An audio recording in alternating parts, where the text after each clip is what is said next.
Under Section 107 of the Copyright Act 1976, allowance is made for fair use for a purpose such as criticism, comment, news reporting, teaching, scholarship, and research.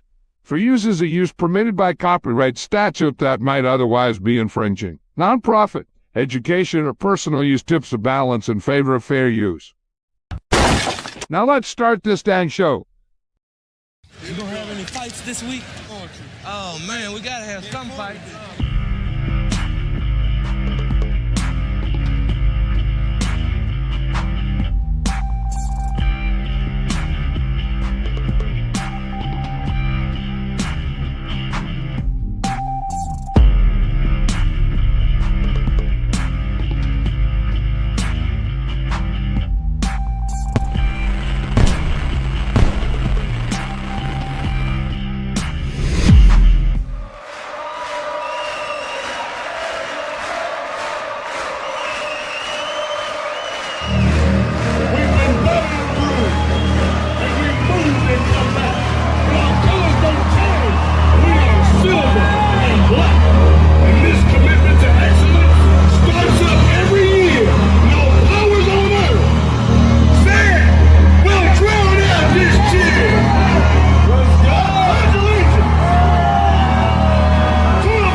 Good morning, everyone. Obviously today, it's a really exciting day for me and my family, but also it's an exciting day for the Raiders organization. Got two really good guys to my right and my left who helped me become a part of this, and we're really excited to get here and get to work. Initially, when I thought this was a possibility, just Coach Carroll alone, drew interest here, and getting to know all the inner workings, getting to meet John, getting to talk to Tom Brady, and just really just understand what this thing is about and the direction they're going.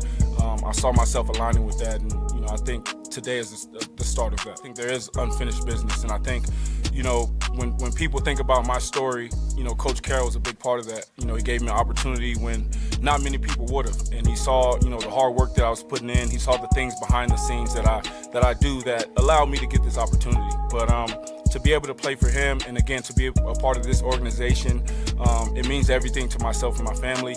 I was just telling him, man, I'll run through a wall for him, and he knows that. And I'll do the same for my teammates and for this organization. And so I just want that to be, kind of who I am, and I want that to be the statement of who I am as the quarterback of this team.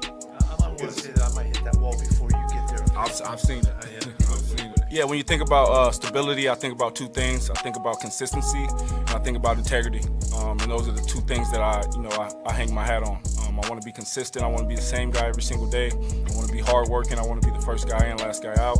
And I want to do that whether someone's watching me or not. And that's where the integrity comes in. The lesson I've learned is to stay consistent and to keep your head down in your work. I know we're here doing a lot of talking today, but I'm really about, just like Marshawn said, I'm about that action.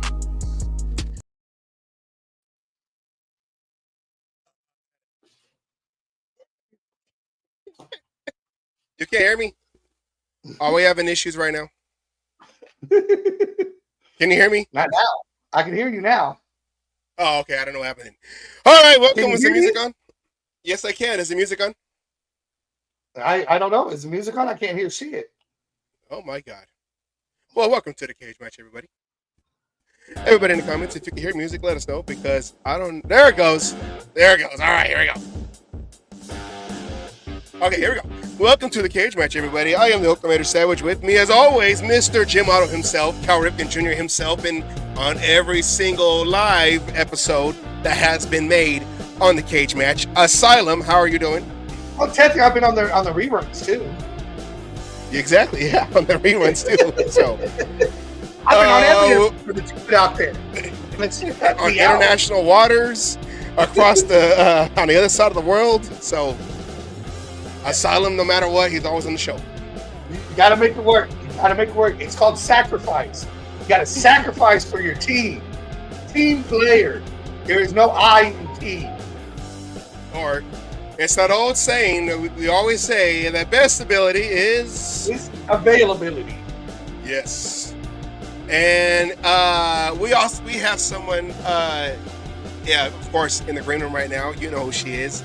Always available to come onto the show and give a perspective. But before we go into that, let's do our favorite segment real quick, Asylum, and that is the shameless plug. Here we go. All right, everyone, go to the YouTube channel, The Cage Match Show. Like, share, subscribe, give that thumbs up.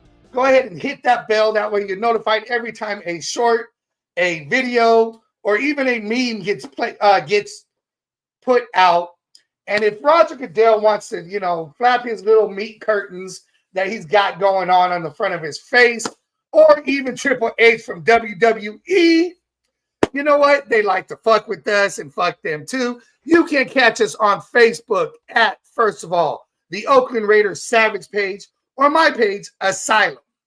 After the show is over, why don't you go visit WGG, browse their variety of different pick-me-ups, and then when you're done and ready to check out, put Cage Match, one word, in the discount code to get 10% off your entire order. And like we always say, when you think of wins, think of dubs, and when you think of dubs, think of Dubby. Get the energy like Pete Carroll. I'm going to change it up, like Pete Carroll, because Pete Carroll, even though in his early 70s, he said he'll run through a wall too before Geno does. If you saw that in that intro right there. And also, shouts out to, go to Cage Match. We're going to go to Cage Match code into the discount code and all that, whatever. Yeah, CAGE, MATCH, one word, Can we buy a vowel? Q. Okay.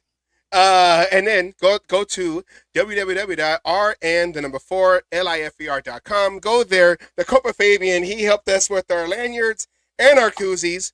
And like I always say, I only wear hats from the man himself. And look, I got the koozie. See, I got the koozie. If you want a koozie, and have your brains on that code. Hey, look at that! I brought the koozie. Go there, check it out. Also, shouts out to RaiderMan19, RaiderMan19.com, the Raiderman from Richmond podcast. I believe is going to come back up. I talked to him the other day, so I think it's coming back up. Will it be on our show, on our channel? I don't know yet. Probably not, because I think he's has his people to get it all together again. But he will be back up again, so that'll come for this season. And also, like we say, we want to try to some way get him to the torch. He deserves to be on the torch to do that Raider oath that you hear at the end of the intro. So to have 65,000 fans, Raider fans that Pete Carroll promised at that stadium, Allegiant Stadium in Las Vegas, with the Oakland Mystique, with the Las Vegas Raider way, as a nigga powers combine. Oh yeah! Ooh, and at the end of after he lights that torch, he says, "I am a Raider fan." A Raiders fan. Shouts out to Raider Man himself right there. All right, Asylum, before we go into Miss Peggy, let's do it real quick. Let's go and do our CMN news real quick. Hit that ticker or whatever it's called. Do that right there. Hey. This is CMN, a Cage Match News update. Thank you, James Earl Jones. All right. First on the desk, of course, you saw Raiders finally sign and extend the contract of quarterback Geno Smith for $75 million 2 year. It can go up to was it $85.5 million? Yeah. They finally get that deal done, which he was acquired a week or so ago. So after they finally got that done and they had the press conference, you saw that after the intro. He is now made official, and here are his numbers right here. 34 years old, 11 seasons, played in 94 games. His record, and that also goes all the way to the Jets, so you can't really blame him. 40-43. But you look at his contract right there, $75 million over 2 years. The extension he got coming over to here, his base salary this year is $14.8 million, $66.5 million guaranteed, and a roster bonus of $16 million. Asylum, real quick, what is that? What do you think about that right there? The deal that they made for Geno Smith. I mean, I've been saying it on and off again. We didn't need to go all this route, but I get it. It's Pete Carroll's guy. We got a new head coach. So this is what it's going to be. $75 million. Obviously, we know who our starter is. We know, what's going on. There's not going to be any back and forth, which for the last, couple of years at least, for even longer than that, since Derek Carr, all we've had is back and forth when it comes to the quarterback position. Who's going to start, who's going to do this, preseason battle, this, that, the other. So the fact that we're not having that takes away one distraction during all this, I'm fine. I wish we could have paid a little less. I always thought, even when the rumors were about that money, it was a little high. But we have Geno Smith for the length of Pete Carroll's contract. So I'll take it. Well, from one acquisition to a de-acquisition, is that even a word? Raiders rave cornerback Jack Jones after a season and a half. Raiders saved $3 million in cap because there was no cap hit on his contract for to this year. And I know we kind of talked about it a little bit a few weeks back when Pete Carroll took over, that it could be a possibility that he is let go because... Oh, there he is. There you go. There you go. I saw him in the background after that interception against the Chiefs on Christmas, which kind of like solidified. We got a quarterback. No, not no more. With the Raiders, 24 games played, 94 total tackles, 72 solo, 4 tackles for loss, 20 pass defended, 5 interceptions, and 3 of those were touchdowns. 2 last year, 2 in 2023, and in that one, I believe it was against the Panthers. It was like not the Panthers. It was against the Bengals. It was kind of like a whatever because we already were losing against Burrows, but he was drafted by the Patriots in 2022, 4th rounder, and then the following year he gets waived by the Patriots, picked up the next day. Antonio Brown pen on the table for him, and after 19 starts out of 24 games, he is now waived. We waived him a couple of days ago. Asylum, is this a big shocker right here with Jack Jones being released? Shock? Yes and no. I mean, yes, because he was becoming that fan favorite, right? Like we said, the interception, during Christmas, that Chargers interception. He had his moments. He flashed, so he's becoming a favorite. But at the same time, not really, because last year he had, what was it? Those business decisions. Yeah, the business decisions that he made. As Peggy had put it in the chat, he was becoming kind of a head case. He was becoming uncontrollable, kind of like he was with the Patriots, why they let him go. And then at the same time, I really didn't see him as a fit in the Pete Carroll defense. Pete Carroll's type of quarterback, he wasn't there. Pete Carroll wants somebody who makes those decisions and, going to be there for that tackle. I may have caught it late, but I'm there, hitting the guy. You're not going to get away with business decisions one bit. So it's kind of like, God damn it, what was his name that got cut by on? We did the whole garbage. Marcus Peters. Peters, that's it. It's kind of like that. But instead of waiting until the season starts, they kind of just cleaned house ahead of time and said, let's just get this, get it over with. Now there's no thing. He's young, had potential, but in the end, he kind of made his own bed. And we'll see if anybody takes a chance on him and is willing to deal with those headaches, as you could say, that were starting up. They weren't migraines yet. They were just those little headaches that, right behind the eye. Just Okay, it's gone. Okay, well, he won't be there, but the rest of the team on the last one, Raiders officially kicked off their voluntary off-season program on the 8th. So was it yesterday? So if this an indication that the season is just around the corner, isn't this video right here? The Raiders are back in the facility with Pete Carroll, getting this off-season started. It's voluntary camp, but it just lets you know that the guys are coming back, are ready to for another season. So I'm excited. Are you excited, Asylum? Of course, but Asylum, like, how excited are you? I mean, this is when we're at our best, right? We're undefeated right now. Everything's going to work out just great. I mean, seeing the workouts go. This is where we're going to see who wants to be there, who wants to be on the team, everything else like that. You know what I mean? It's that whole, like you saw Max Crosby coming in. That's expected. Let's see who else is going to put that work in, who's just going to show up and say, hey, I was here. And the ones that are actually, putting that work in, grinding, doing everything to become, as Max Crosby puts it, that 1% better. But with all that said, we have someone to put it all in perspective. It's called Peggy's perspective. No pun intended. Yeah, see how we did that right there? So let's introduce her, because that's why everyone is here in the first place, not us, for Miss Peggy. So Asylum, please roll out the red carpet and play her intro for us, please.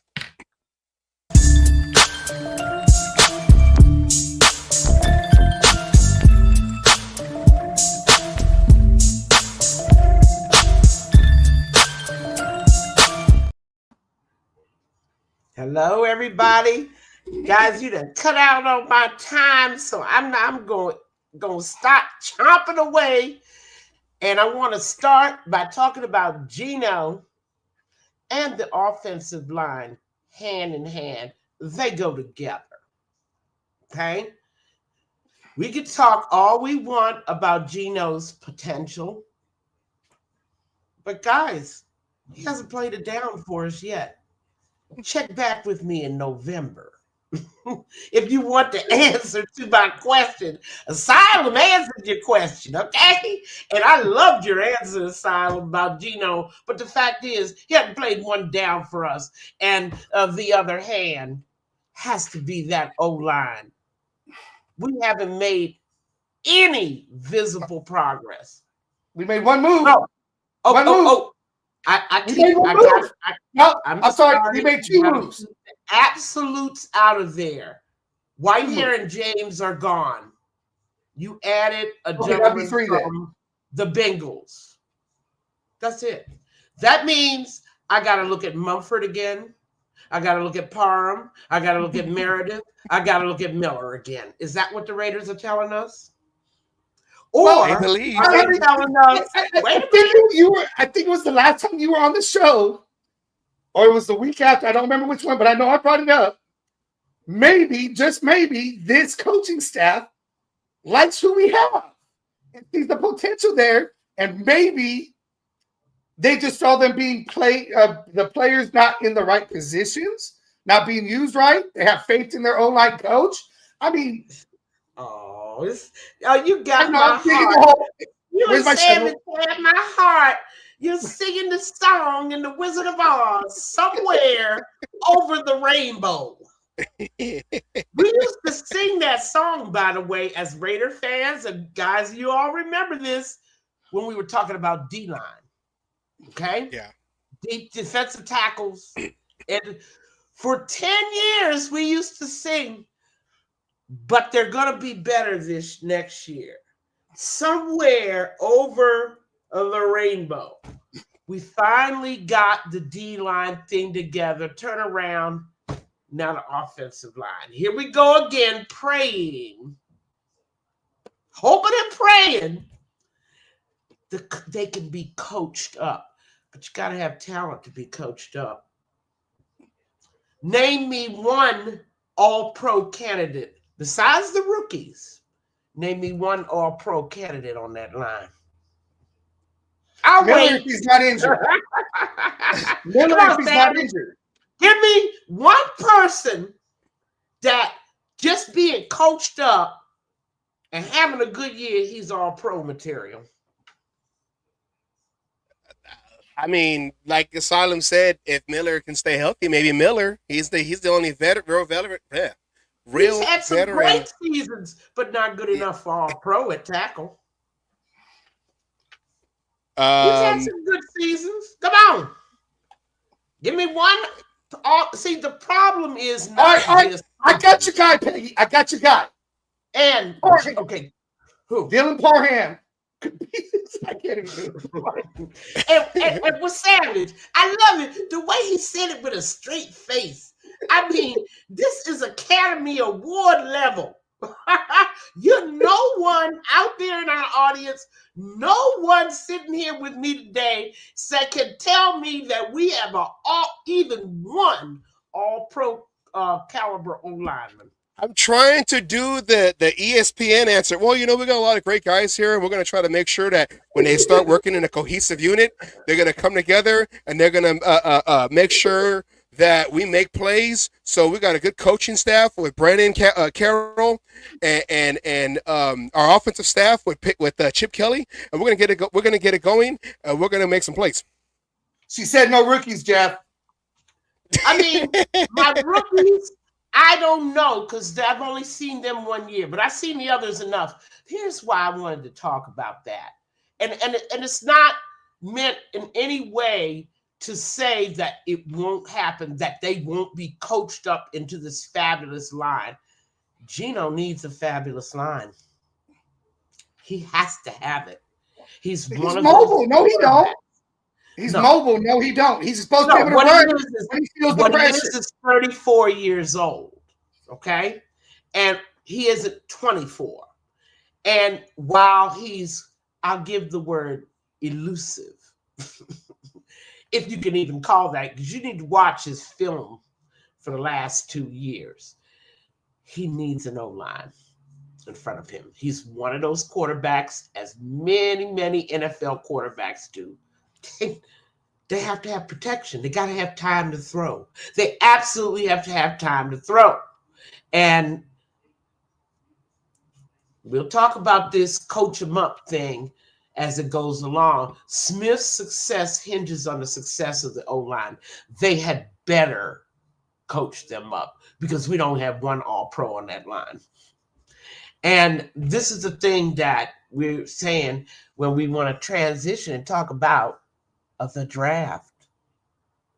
Do you do you put an O-lineman for number 6?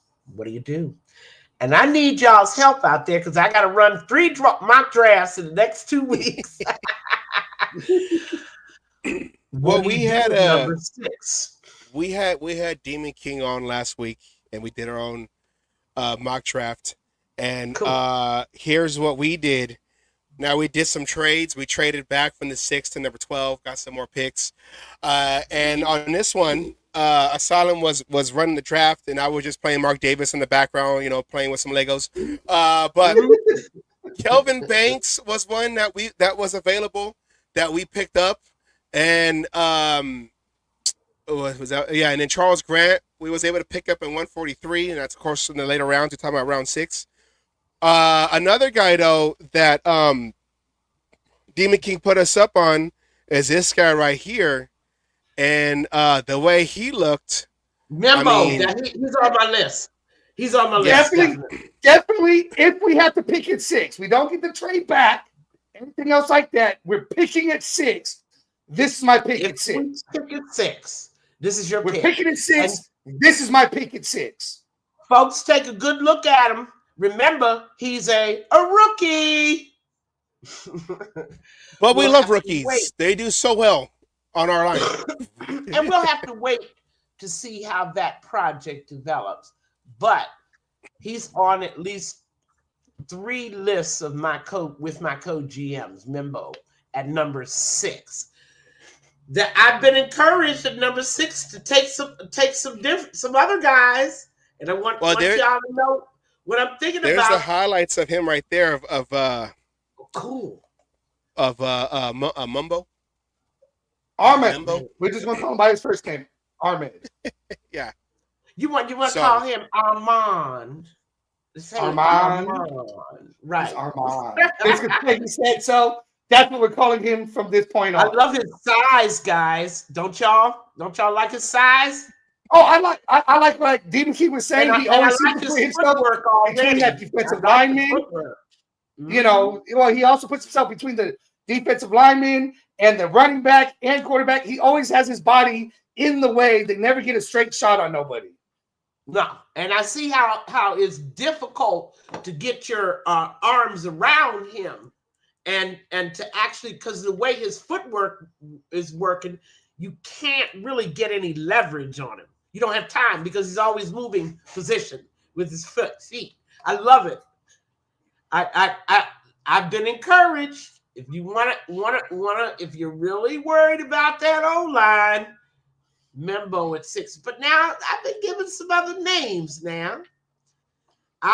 What do y'all think about Abdul Carter? I know we're set. He's not going to be there. line. He's not going to be there. You don't feel like he's there. You don't even feel like he's going to be there. No, he's gone. He'll be gone by the 6th pick. You believe that? I believe that. All right. Yes. Now, what about Graham? Graham. That one's Let's going to see. be a little tougher. I see him going right before us, but there's a Let's see. possibility that he can be there for us. Mason Graham? Mason Graham, yeah. I mean, What y'all thinking? it could look like the Titans will get Cam Ward. The Browns might get Bears. Shador. Either the Browns or the Giants could get Shador. Could maybe. So I thought we were going to escape from one show without talking about them darn quarterbacks. well, I'm trying to do a mock draft in my head right now, and Graham. I mean, there's a possibility he could be there. For us, But you guys are thinking that he won't. Okay, how about Will Johnson? Corner. Who? corner. Will Johnson, corner. They got him definitely the best corner in the draft. Some do, anyway. Some do, but to me, if that offense, if Armand is there, I take him over Johnson. Okay. I know it's not the sexiest pick offensive No, line. hold on, hold on, no. It is a sexy pick. Okay, It we gotta is. stop saying it's not the sexiest pick. Offensive lineman. I want that is a sexy pick. My quarterback stays standing. My running back has a chance to be able to get a hold and run through. That's sexy. I know. Sexy. As an offensive lineman, I agree. But the main, we would need a quarterback or a receiver cornerback. But offensive line, I remember a couple years ago, Alex Leatherwood, which none of us knew who that was. But that's the fear also, you know. We all got fear to everything in the early picks for the last 15, 20 years. Jason says he's injury prone and he's a pass. If he's the best corner, I'm just throwing it out there because in my mock drafts I've got to decide if, for instance, Junty isn't there, then I go Membo. Okay, I hear you talking. That is if I stay at 6. I see no utility in trading that 6. I do see utility, however, in moving up. And I'm going to tell you about a sleeper player that I've been looking at, guys. And that's Tyler Booker. And he's a guard. Okay. And I don't know whether he's probably a second rounder or whatever. I don't believe anything about this.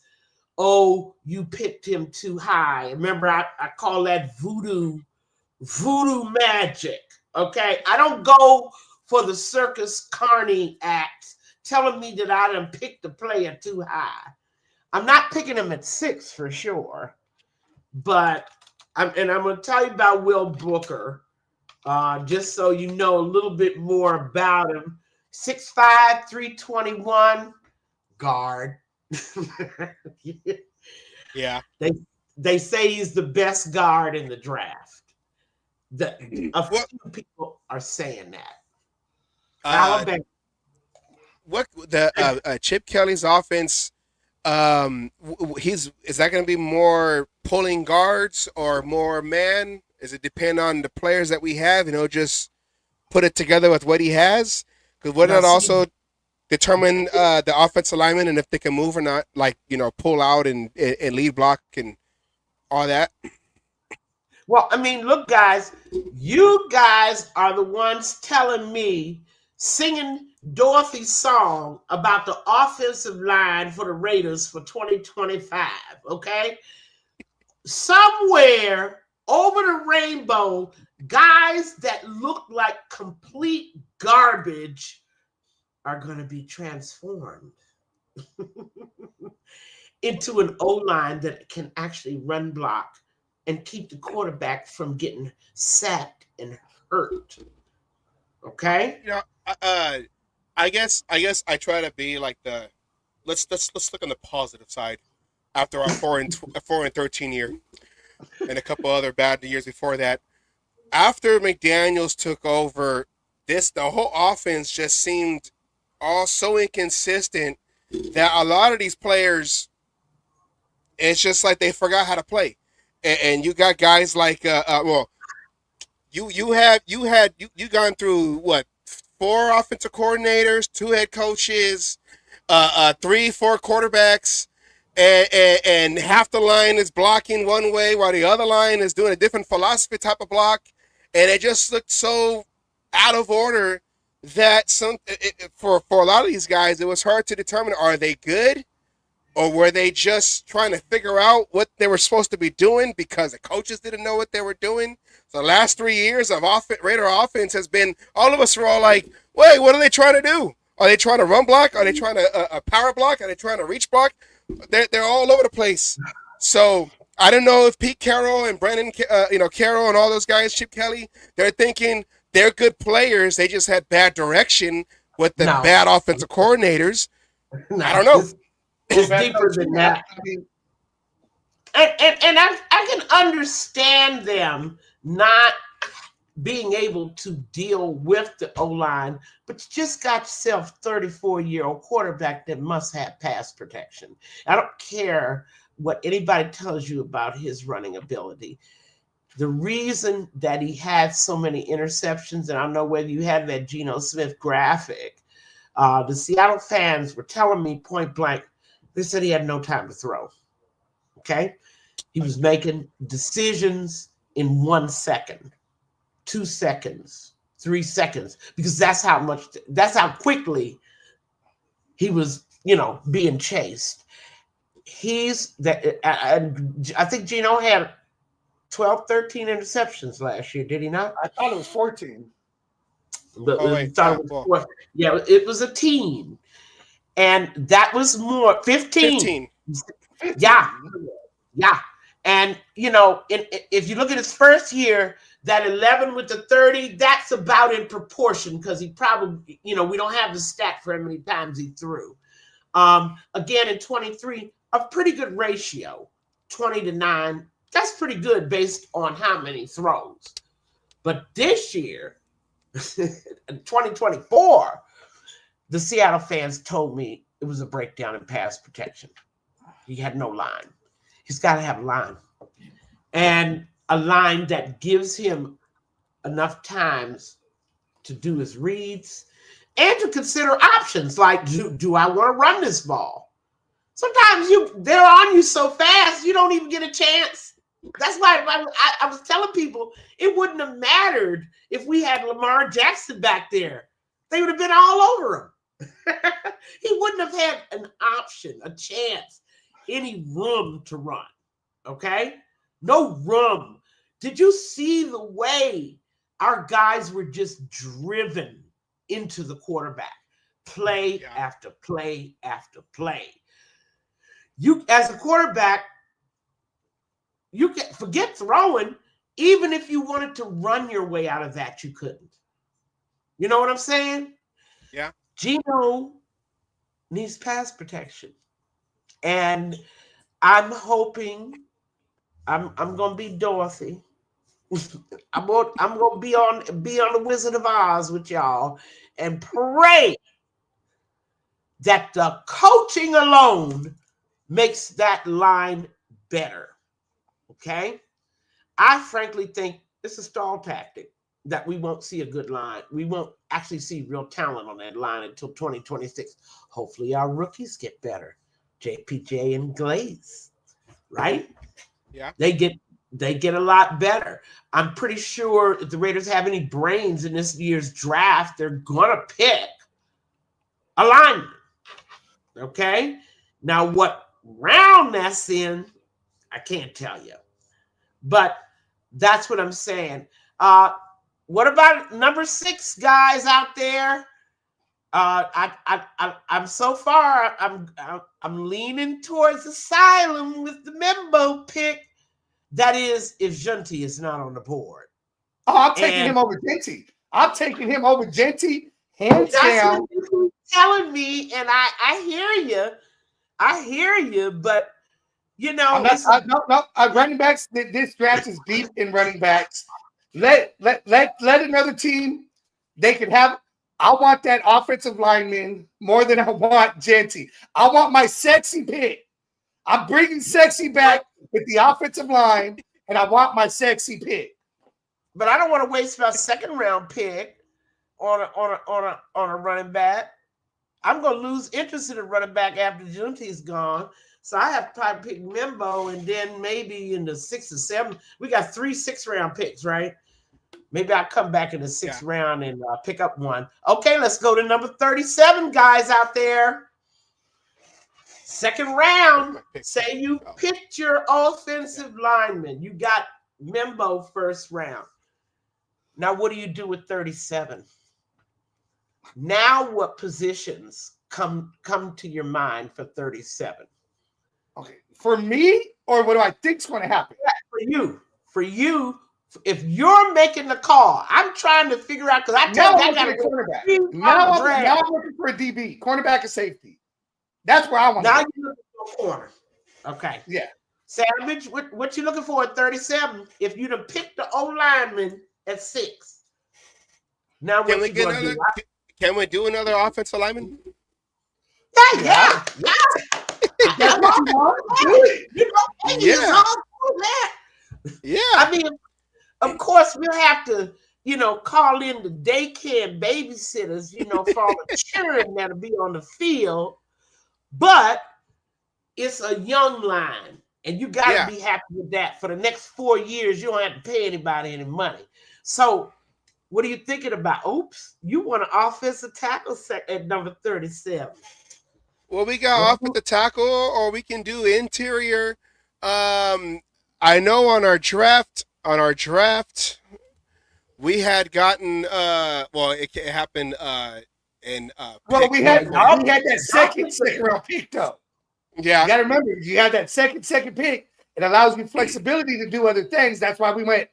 Well, we also had that problem and it did an auto pick for us, but still. Well, yeah, but wait a minute now. Y'all would come back for a quarterback in the second round. That's very interesting. You still got quarterback on the brain. No. That's why I asked, what do I think we're going to do or what we want to do? Because you know what? We know the Raiders are going to draft a quarterback somewhere in this draft. We know it's going to happen. But isn't that what they said last year? We didn't get no quarterback at all. Well, again, no, that's because everyone wanted us to move up. And when we didn't, there was nobody after all that. That's what they were saying. There was nobody really there. But the other part of this is quarterback still on y'all's brain? And second round too? That doesn't seem like a 40-year-old Geno, a 38-year-old Geno, a 37-year-old Geno is that appealing. You What do you gotta do? have insurance, like, because you never know when mayhem will strike, and especially if you don't and have you an have to offensive think about. line. Well, no, you do have to think about, right? I mean, we talked about this. You have to think about Geno's replacement, even though we think he's already on the team. Personally, if he lasts that long here on Cage Match, being on Team Ramrod and everything. But Yeah. that aside, Wait a minute. Hold on. And the New England boosters are saying pick a wide receiver.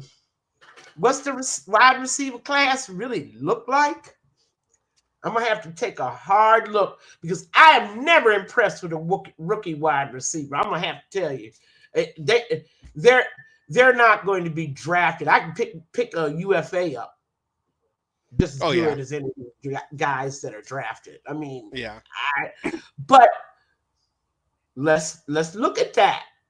I mean, do y'all see anybody on the board? See, already I'm looking at these weights. 206, 202, 191, 205. I have a vision of the kind of number one wide receiver. First of all, rookie is never going to be your number one, okay?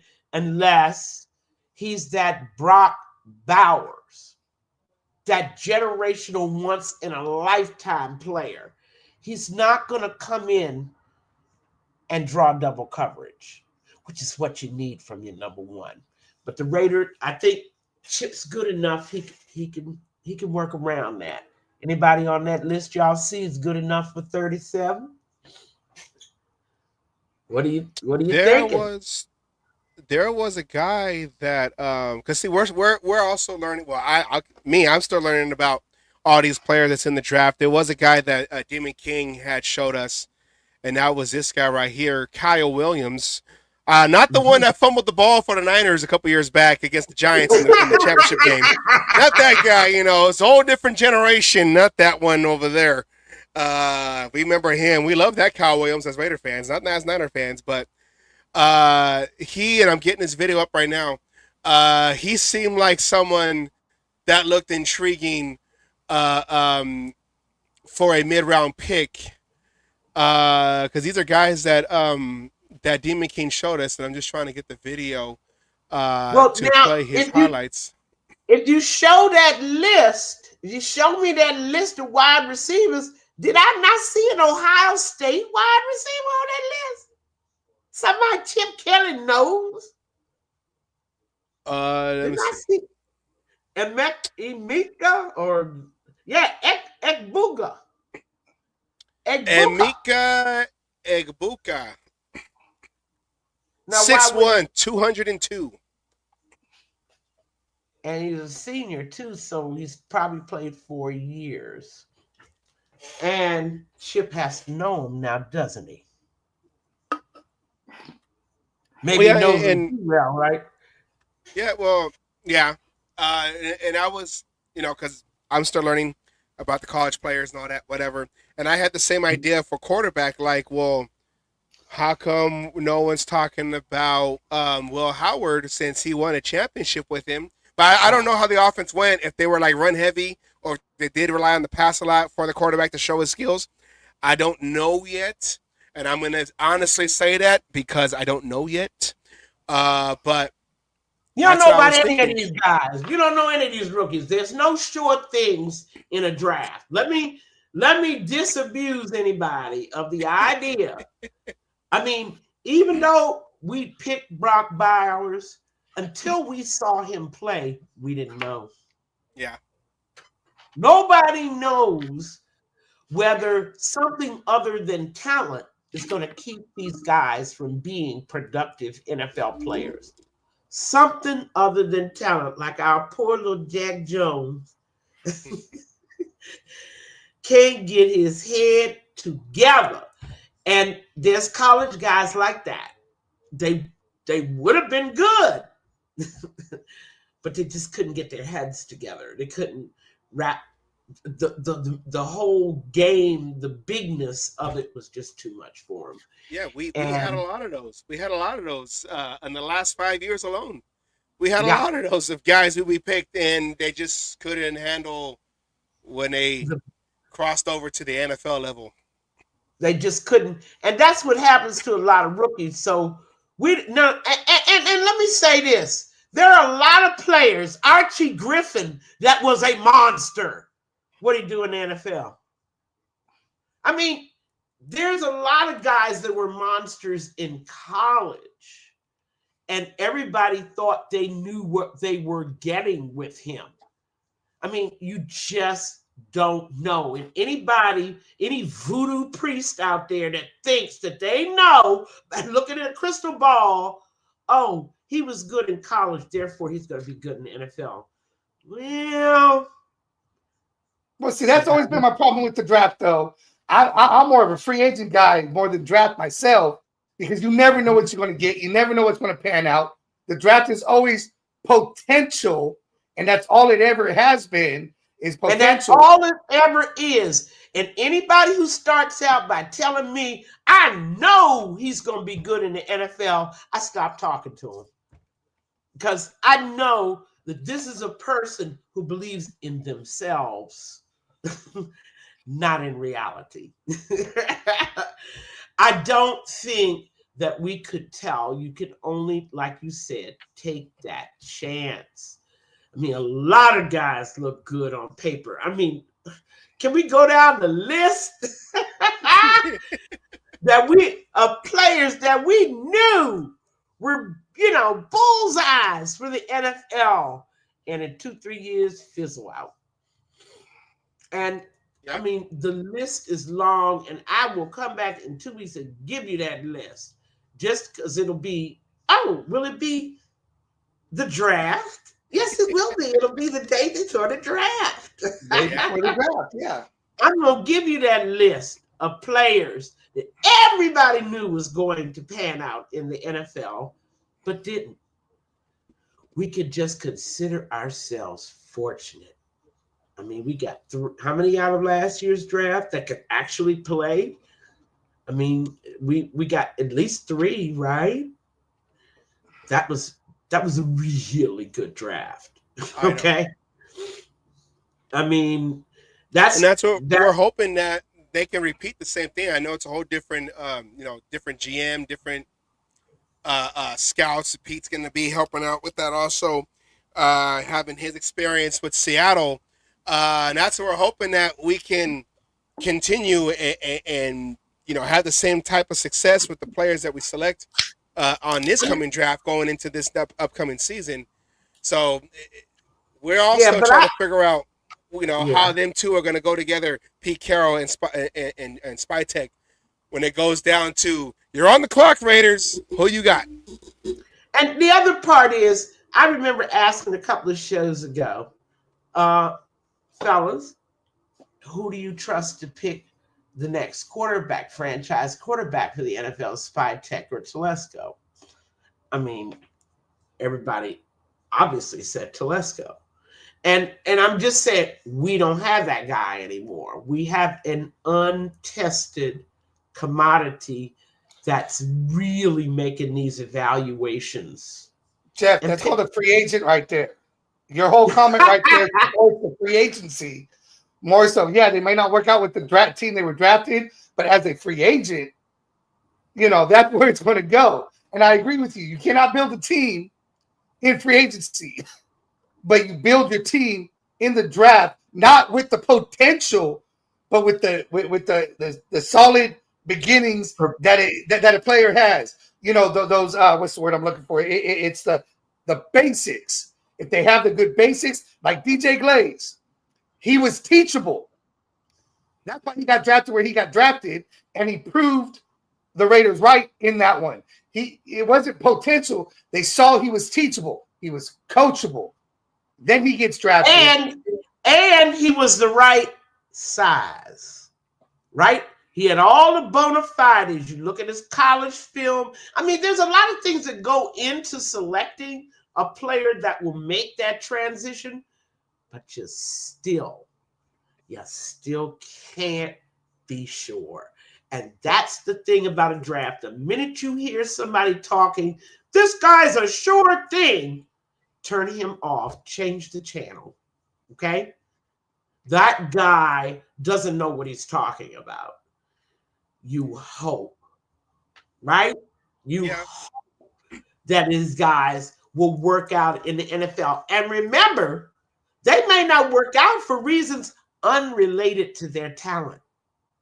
Yeah. It might be, and I also have this famous saying that it's not where you're drafted or when you're drafted, it's who drafts you that can make or break a player's career. Yeah. Okay. That is true. I will not disagree with that one bit. Every quarterback that got drafted by the Browns. Oh, in the last 15 years. I mean, you got and we need to bow our head in prayer a minute for that list, right? that long list of people. Oh my God, Manziel, Couch. I mean, they even had that boy was with the 49ers for what was his name? And I mean, they had everything. Jeff Garcia. Jeff Garcia and Jeff Garcia, exactly. They had list upon list. They had the boy that Jake Delhomme. They had him up there for a little while. One from Carolina. Yeah. It's who drafts you. Your career could be over before it starts. And this goes for not just quarterback, for any position. If you don't fit the scheme of the offensive or defensive coordinator, you're gone. Okay? You get a rep. You don't look good. You don't get a chance to do well because nothing in this scheme plays to your better talents. In 2-3 years, you're nothing. You're on NFL minimum, trying to beg for a free somebody to pick you up as a camp body, right? When really you have talent. I often tell the story about Bill Belichick and Lawrence Taylor, okay? And once upon a time, Bill Belichick was wedded to the idea that his outside linebackers were going to help stop the run, right? Because they played that 3-4. And the middle linebackers definitely were, gap keepers, but the outside linebackers were mostly to contain, right? To stop sweeps and off tackle runs. And Bill Belichick had it in his head. Yeah. This is what you're gonna do, LT. This is what you're gonna do. And Parcells is looking at practice one day and sees LT is always getting past the OT, and he's up with his hands on the quarterback. And he told Bill Belichick, let's call a few plays next game. And sure enough, and that's how it got started. There was a coach smart enough to realize that Taylor's best skill, right, was rushing the quarterback. Yeah. As a DE, not as a run stopping, containing linebacker. If a player don't run into a coach like that, his career could be over. Well, that's like how when we got Chase on last year, he got drafted by the Jaguars and didn't work. He got drafted high with the Jaguars, didn't work out. Came to the Raiders. It's like, okay, Max Crosby's hurt. You and Snowden are gonna go in and out rotation, and Chase on was able to revive his career with us, and unfortunately we wasn't able to sign him. But now he's in New England, got a decent contract, basically his second win in the league, and he wasn't even that old. He was like a couple years, from being drafted. So, yeah, like you said, it depends on you got to be with the right coach, kind of like Geno Smith. 10 years later, found Pete Carroll, or like what's his name, Sam Darnold when he went to Washington, and it's because these guys are drafted high. Not because of their talent, but more so because, okay, you're a good player. You can save the franchise. Go in there. Go there. Press digital. Put the whole stadium on your back and go out there and play. Okay. It's so important for a young player to get drafted by the right team. Okay. I think about Archie Manning and the New Orleans Saints. Yeah. Archie Manning was a Super Bowl quarterback, but we don't know that now, do we? Because for years he was stuck playing for a expansion franchise, poorly coached. I mean, roster that you could find in semi-pro, and nobody ever knew, right? Nobody ever knew that he was that guy. And that's what also happens to college players. They stay in the NFL, but they labor in obscurity. Nobody knows, ever knows, because they're playing for such terrible teams. It's like that's like what Matthew Stafford with the Lions. Oh my there goodness! For a long time. That's a great example. Oh my Lord! First year gets traded to the Rams. They do a wife swap. He goes over there to the Rams on that same year. They win a Super Bowl. So, and I know other parts, they traded away all their picks and all that, but to your example, Matthew Stafford is one, because he wasn't going to lead the Lions until the Lions shipped him out. Goes to the Rams, win a Super Bowl. And look, I knew what an incredible talent Stafford was very early, okay? And, I mean, you can say what you want about Megatron, but I'm sorry, there is no Megatron without Matt Stafford. I mean, the team that he was playing on, he could have easily been laboring for a bunch of bum quarterbacks, right? If he would have got drafted by the Raiders instead of Jamarcus Russell? Like that would have helped, right? Because we still didn't have, even if we didn't draft Jamarcus, we still had a quarterback problem. Yeah. I mean, come on. We had a quarterback problem the year before. Andrew Walter, really? McCown was that starting quarterback going into that 2007 season. Oh, McCown. Right. Yeah. Okay. Well, she was pretty decent, but everyone wanted Jamarcus Russell, and it just didn't work out for McCown. Well, not everybody. Al Davis wanted Jamarcus. I mean, we're talking about that around this whole theme, guys, out there is yeah, we did have Jeff. Did we have Jeff Garcia in for a little while? We had him in the preseason, but he didn't make it into the regular season because the same Jamarcus Russell was uncomfortable in his second year to have a veteran like that can be looking, having Jamarcus look over his shoulder, seeing that veteran quarterback back there, even into his later years. Jeff Garcia was. But yeah, he was in the preseason, but he didn't make it into the regular. 49er stable. I mean, that 49er powerhouse. I mean, even after Steve Young left, I mean, you could still see that they had a system for grooming their quarterbacks. Yeah, Mariucci. Yeah, I mean, it was the Bill Walsh system, right? So, I mean, there are things that we don't understand about the draft. But it takes a coach, a darn good coach, to realize a player's potential. And I've got to run, guys. I know it's short, but I got to sit up here and scheme now that you all have given me such wonderful ideas for my mock draft. Glad we can help. Oh yeah, because now I think I'm sold on Mimble. And I think I am. If Junty isn't there, okay. Now I'm just. I know, but I can't let him. When the Raiders let Carter sit there, woof. What do they call it? A whiff. Too afraid to draft a Jalen Carter. Too afraid to draft. But again, you talked about it earlier, though. If we would have drafted Jalen Carter, do you think he would have been the same Jalen Carter as he is with the Eagles? I think he would have had a opportunity with Pierce and Marvin Lewis in the house. I can tell you that. That would Marvin Lewis helped a whole lot of players.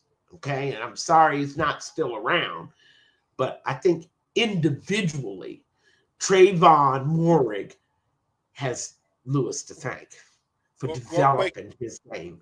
Mm-hmm. This is one that one of our viewers, Vincent, he sent this to us while we were doing our mock draft last week, and almost kind of it was going the same route we were. So I said, let me make his list though, because it was almost similar to what we were doing. He picked 2 offensive tackles in the first 2 rounds. Then he got a center, so he was focusing on the offensive line first. Then went linebacker, cornerback, running back, Scatterboo, quarterback, Will Howard, with the familiarity with Chip That won't Kelly. be a surprise if Will Howard, the Raiders pick up Will Howard. Yeah. That will not be a surprise. We just don't know which round. But Chip obviously would want to continue his work with this young man. I mean, there's no doubt about that. That's a future move, and we still don't have our franchise quarterback, guys. Oh. Geno is not a franchise quarterback. We got it somewhere over the Rainbow Bridge. Listen, the way AOC has been disrespected is just almost too baffling. It's going to be a ha ho ho moment. If we trade him or whatever, or release him and he goes somewhere else and becomes good, or we figure out that he's our guy. Okay, I don't feel like he's still not going to get that chance because he brought Geno in. So anyway, guys, you have a great 2 weeks. We will see you the Wednesday night before the draft. Bye-bye, everybody. Drafty, bye-bye. Thank you, Miss Peggy. Always a pleasure. Saw them get that outro going.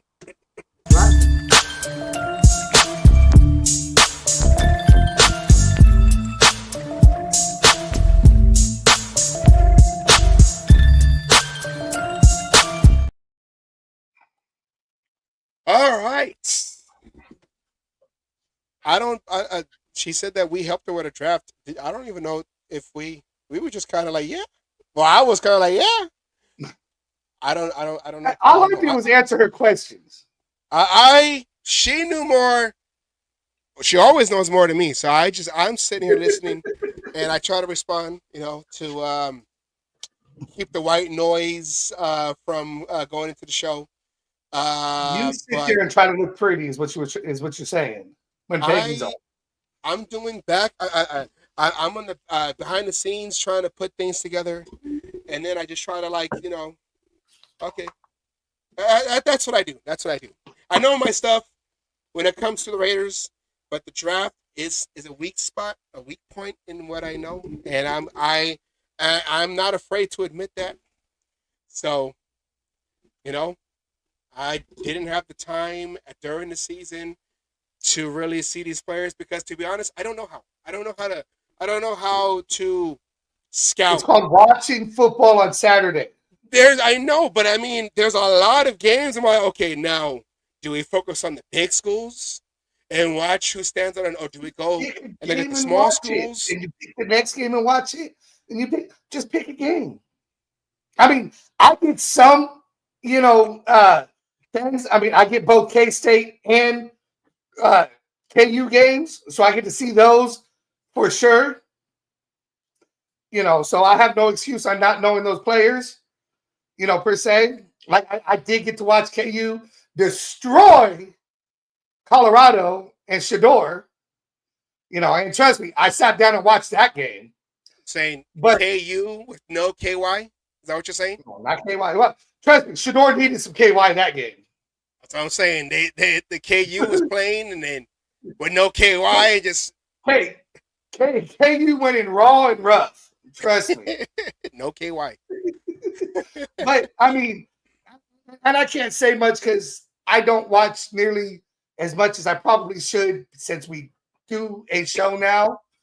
Yeah. And going into this point of year, at this point in a year, we should be having more homework done on this instead of just trying to watch highlights of, who we keep hearing is this, that, the other, to be able to be, I don't think we'll ever be a Demon King because that man just watches a shit ton of college football and going. But, we should probably, and I'll admit it, it's a downfall of mine too, a little bit more homework done on the college side of football. Yeah, so if the viewers are out there trying to get college insight, this is why we bring in special guests, because they're the guests I and we're did the that special cruise, Anna. ones trying to figure Not it the out. Raiders version, but I did that exact cruise. March 2nd through the 6th, 2026. Oh, that passed already. Oh, it's pre-sale. Wait, we're going so draft day. Oh, wait, okay. Oh, duh, I'm stupid. For March 2nd through the 6th. I'm all like, wait, that's when okay, on draft day. Catalina. Okay, yeah, I got it. I was like, wait. But I did that cruise. I've been to the Catalina Islands and I've been to Ensenada. I did that exact cruise. I did a cruise dock here where it just docked out of Alameda, California. It did a loop and then it came back to Alameda, California. It was about like 3 hours long. Boat ride. That's not a cruise. That's a boat ride.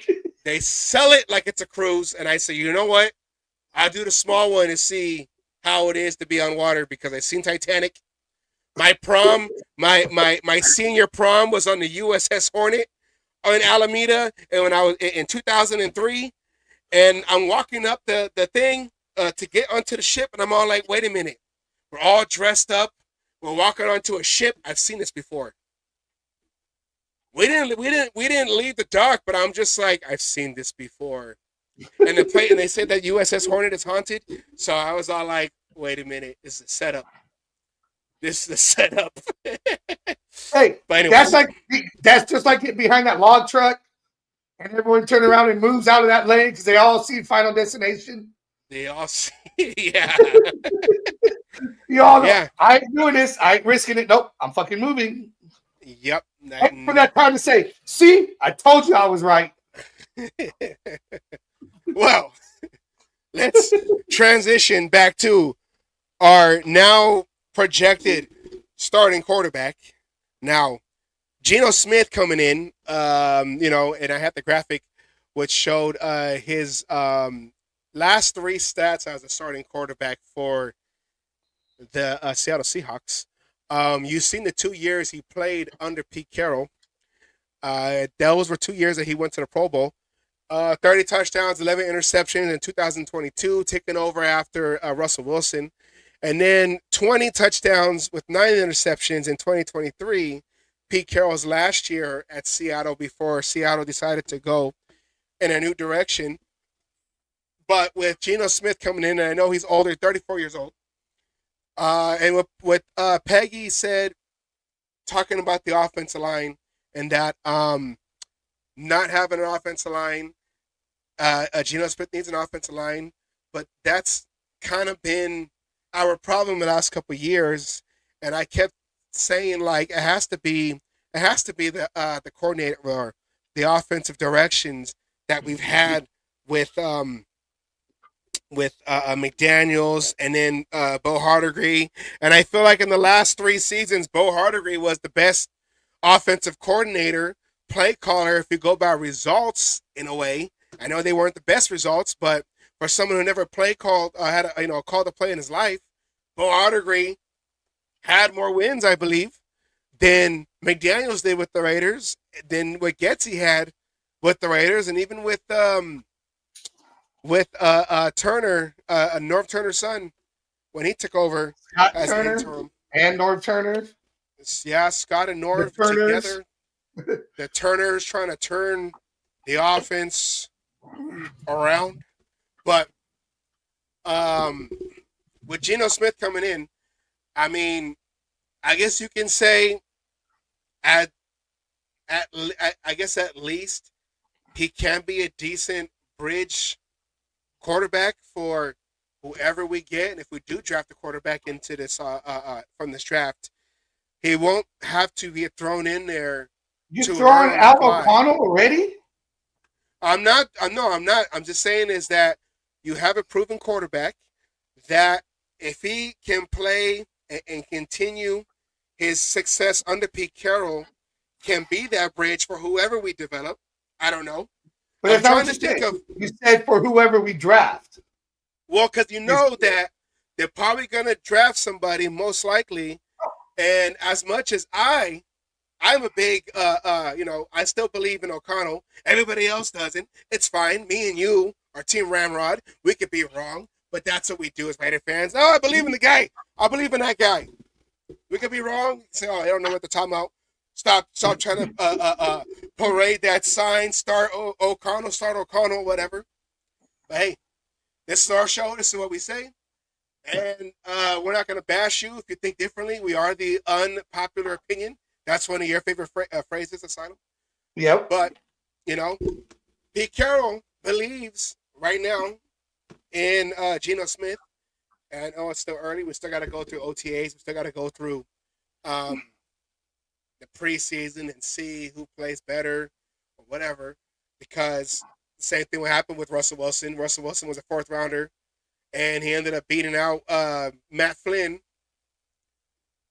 I know that was his rookie year. O'Connell's going into his 3rd year with the Raiders. But, can you hear me now? Yeah, that's better. All right. I think that was a society saying we don't want to hear you talk about O'Connell. Push the microphone. But let's just go in right there, slowly just pushing it down with their psychic powers.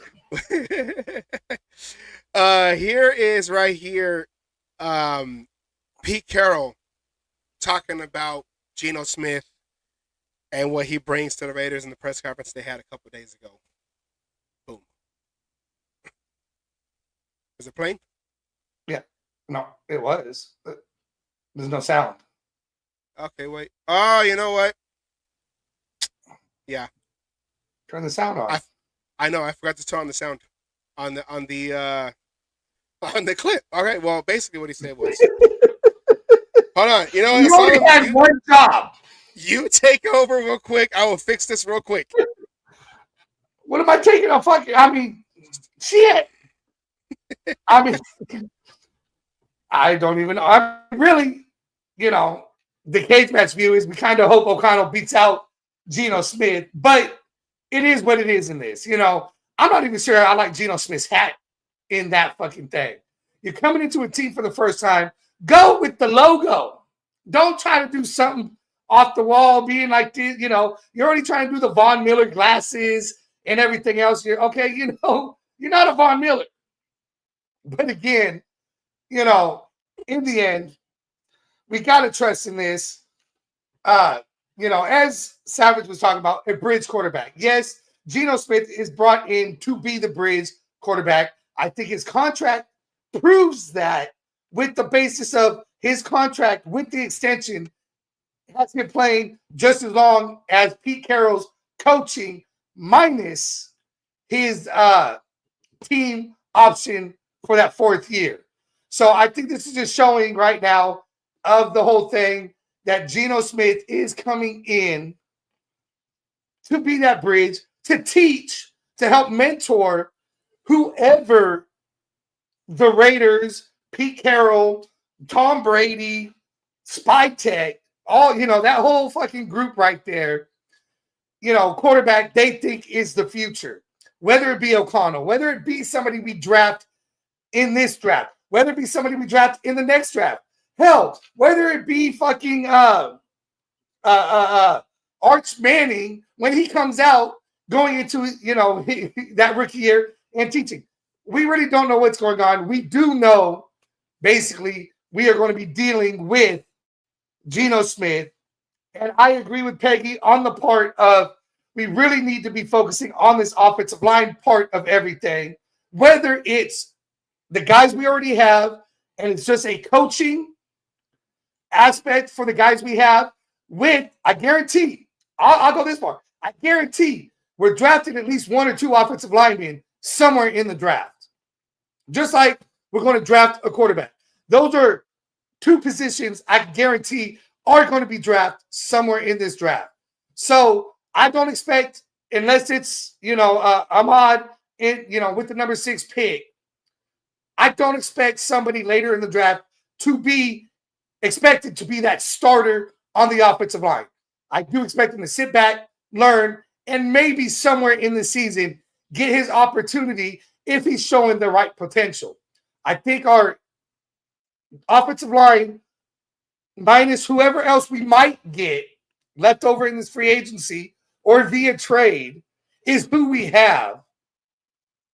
And we're going to have to, we have to see. Obviously, the coaching staff, Brady,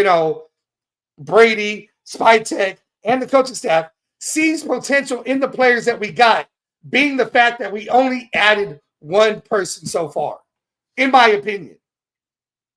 Whether we like it or Alex Kappa. Well, that's what I'm saying. We only added the one. Oh, yeah. Free agency, yeah. Yeah, free agency. We Alex only added Kappa the and one. Geno Smith. Yeah. But again, there's obviously something there that got missed, or they believe who they have in place can coach these guys up. Okay, we've talked about, and we'll get into it more about this. I don't want to give away part of the show, but what the hell happened? No, don't make me the big head. I'll be a bobblehead. You do that shit again. But there's more being seen. There's obviously something that was seen, something that's going on when it comes to this offensive line that we as fans, who I don't care who you are, as a fan, there's always a little bit of emotion when it comes to the Raiders for us. So if we see something we don't like or something goes, that sticks with us, and we can hate a player who for 5 weeks played like shit. The rest of that season, we want nothing to do with him. He needs to be cut. He's gone. He ain't nothing but garbage. We pull out that clip. You're nothing but garbage. Oh, yeah. All that shit. Because we have that emotion. Raiders fans, no matter who you are, there's always emotion tied to our thinking. We cannot be 100% logical. Yeah. Because we can try to be because it's like, if you try to believe in the coaching staff, you're being too positive. And I know Raider Homer, he's got this a lot before, where it's like, you're just a homer. That's where he got this name. You're just a homer. You just believe everything that the franchise does. And then you got guys who are like, everything you do, everything the Raiders do, it's like, why do you do that for? You turn into was it not Randy? Yeah. Hey, no, you turn into Homer now. You turn into you want me to bring it up? I'll bring it.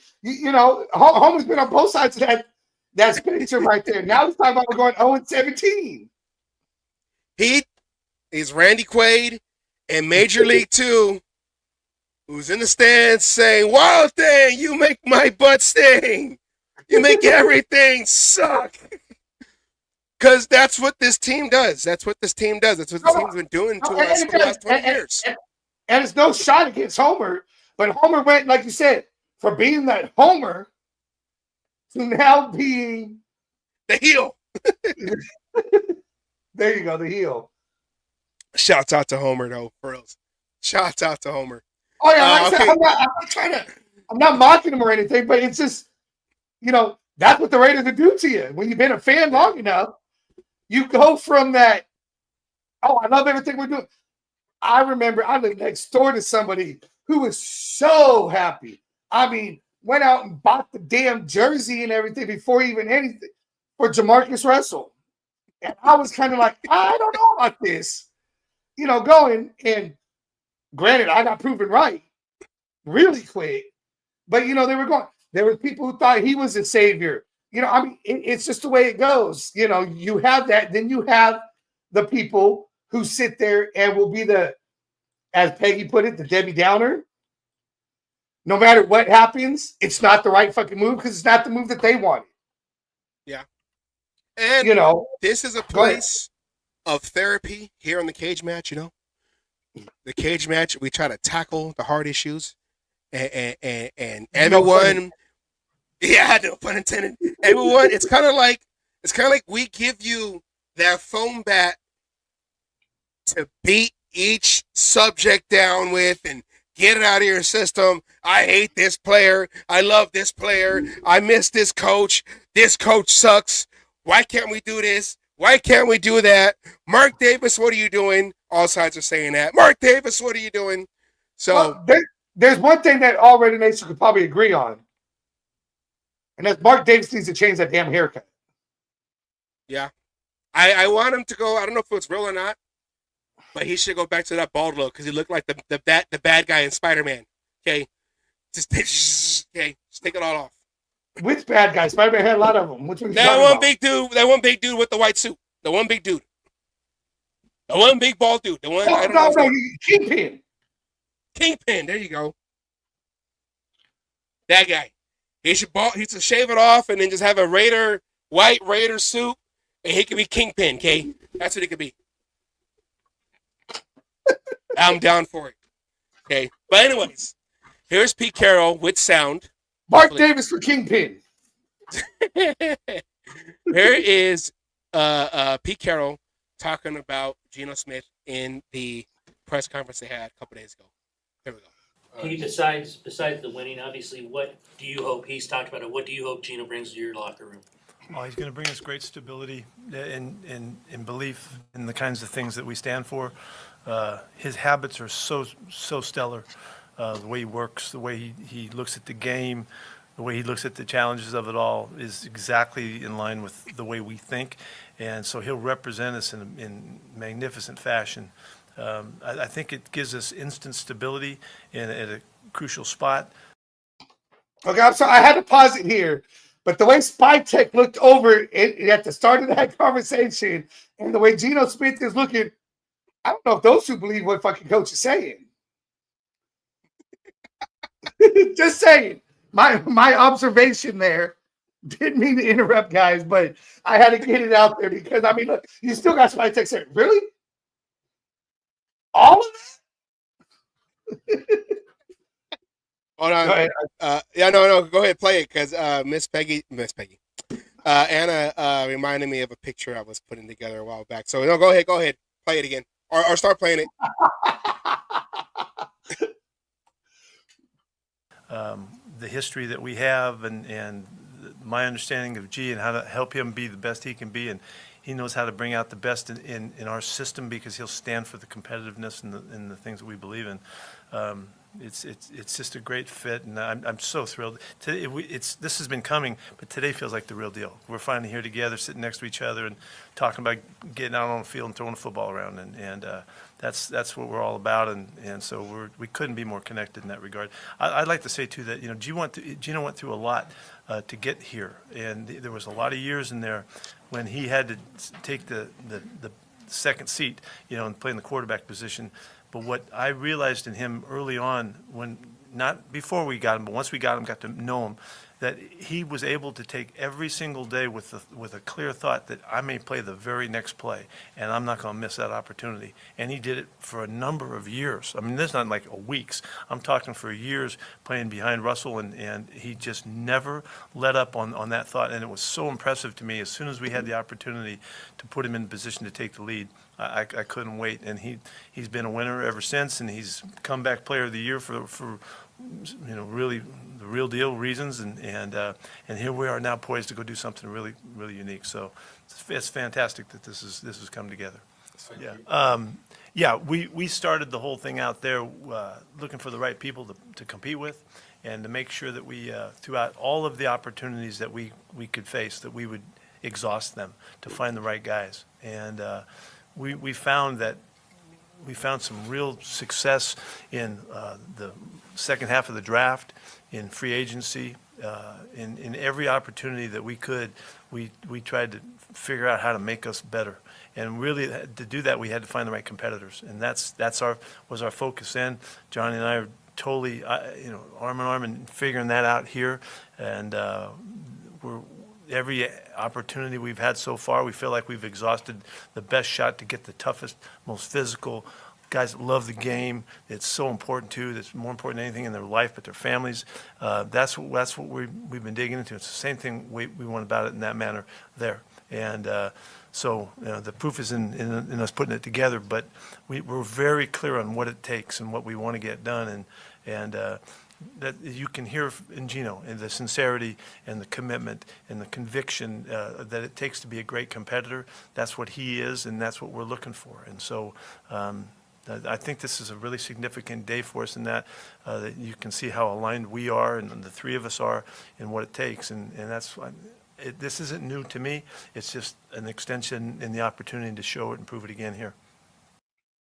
See, Pete Carroll right there is trying to say that I've done this before. Trust me, it's not what I'm trying to redo again. It's what I'm trying to continue along, but now with the Raiders and Geno Smith being a guy that he knew, that he recently coached. And there was one thing that I saw online. It was I forgot his name. He does the lawyer that's a sportscaster. We always make fun of him for being a Raider hater. He does that one with Phil Simms' son, that podcast. I forgot his name. But he was all like, Pete Carroll being not coaching this past year, he was able because Geno Smith said that, before he said that during last season, he would communicate a lot with Pete Carroll. He'll tell him everything that was going on with the Seahawks and what they were doing and what he didn't like and what was going on and whatever. So Pete Carroll was still like, oh, hey, just stick it out, whatever. Da, da, da. So Pete Carroll was always in contact still with Geno Smith because Pete Carroll wasn't the head coach. He wasn't really a part of any other, he wasn't really in the NFL. Though he might have had a seat with the Seahawks, he was still with the Seahawks. He had a front office position. Yeah. But, he was still able to legal tamper and then, talk to Geno Smith before he was hired as Raiders head coach. So there was probably, because they said that when you think he told Geno that wherever I go, I'm going to do whatever I can to take you with me? Well, the story is that when the Seahawks offered Geno Smith an extension, he did not say yes. He just said, "Oh, okay." You're not gonna try to, put it nah. Because it was kind of like. But from what I heard, it was nowhere near what he was wanting per year. That's why Geno. I'm just saying that's why Geno shrugged it off. I'm just saying, like. He probably knew that Pete Carroll, hey, I'm the Raiders. It might, I might get picked up by the Raiders. Just say, poker face, we'll make it work. Okay, I'm just saying. I don't know. I want to show this picture real quick. Anna, if you're still in the comments, if you're still out there watching, she said, put her comment up again about the Uncle Fester thing. When we talked about Mark Davis. He reminds me of Uncle Fester when he was married to Miss Debbie. Whoa, Anna. It's like you were in my head a couple years ago when Mark Davis was seen with that girl up in his booth and they were trying to see if she was pregnant or not with his baby. Anna, here's a surprise for you. We have that photo right there. We have that photo right there, Anna. So there you go. There he is right there walking to out of Allegiant Stadium. Have it right there. And his homegirl, I forgot her name. The girl that he was, they were like, is that his girlfriend or whatever? So we have it right there, Anna. In the comments. She's some Circus Soleil fucking. Wait, she's Circus Soleil over here. Almost. That's not my baby. Hey, she was doing Circus Soleil somewhere. Hey, she did her Circus Soleil to get to that top, get to that booth. So. Hey, she got pregnant somehow. We still don't know who the baby's father is. It is still to be determined. Next on Maury. No. All right. So, Silent. Hey, if that baby came out with Mark Davis's hair, I would die. Can you imagine the baby came out? Yeah, like a little like a little pumpkin prince.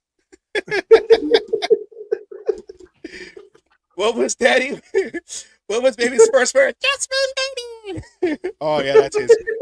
That's his. Thank you. All right, Asylum. Let's shift gears. Let's shift gears. Let's shift gears. Okay, we got another. Let's go into our last segment, and that is going to be, our last segment, the overhyped news. Let's go into overhyped news real quick, and then we'll close out the show. You got yeah. They got the guards in the backfield. They got the center to the right, and the quarterback isn't even there. They're standing around, Butts. Oh yeah.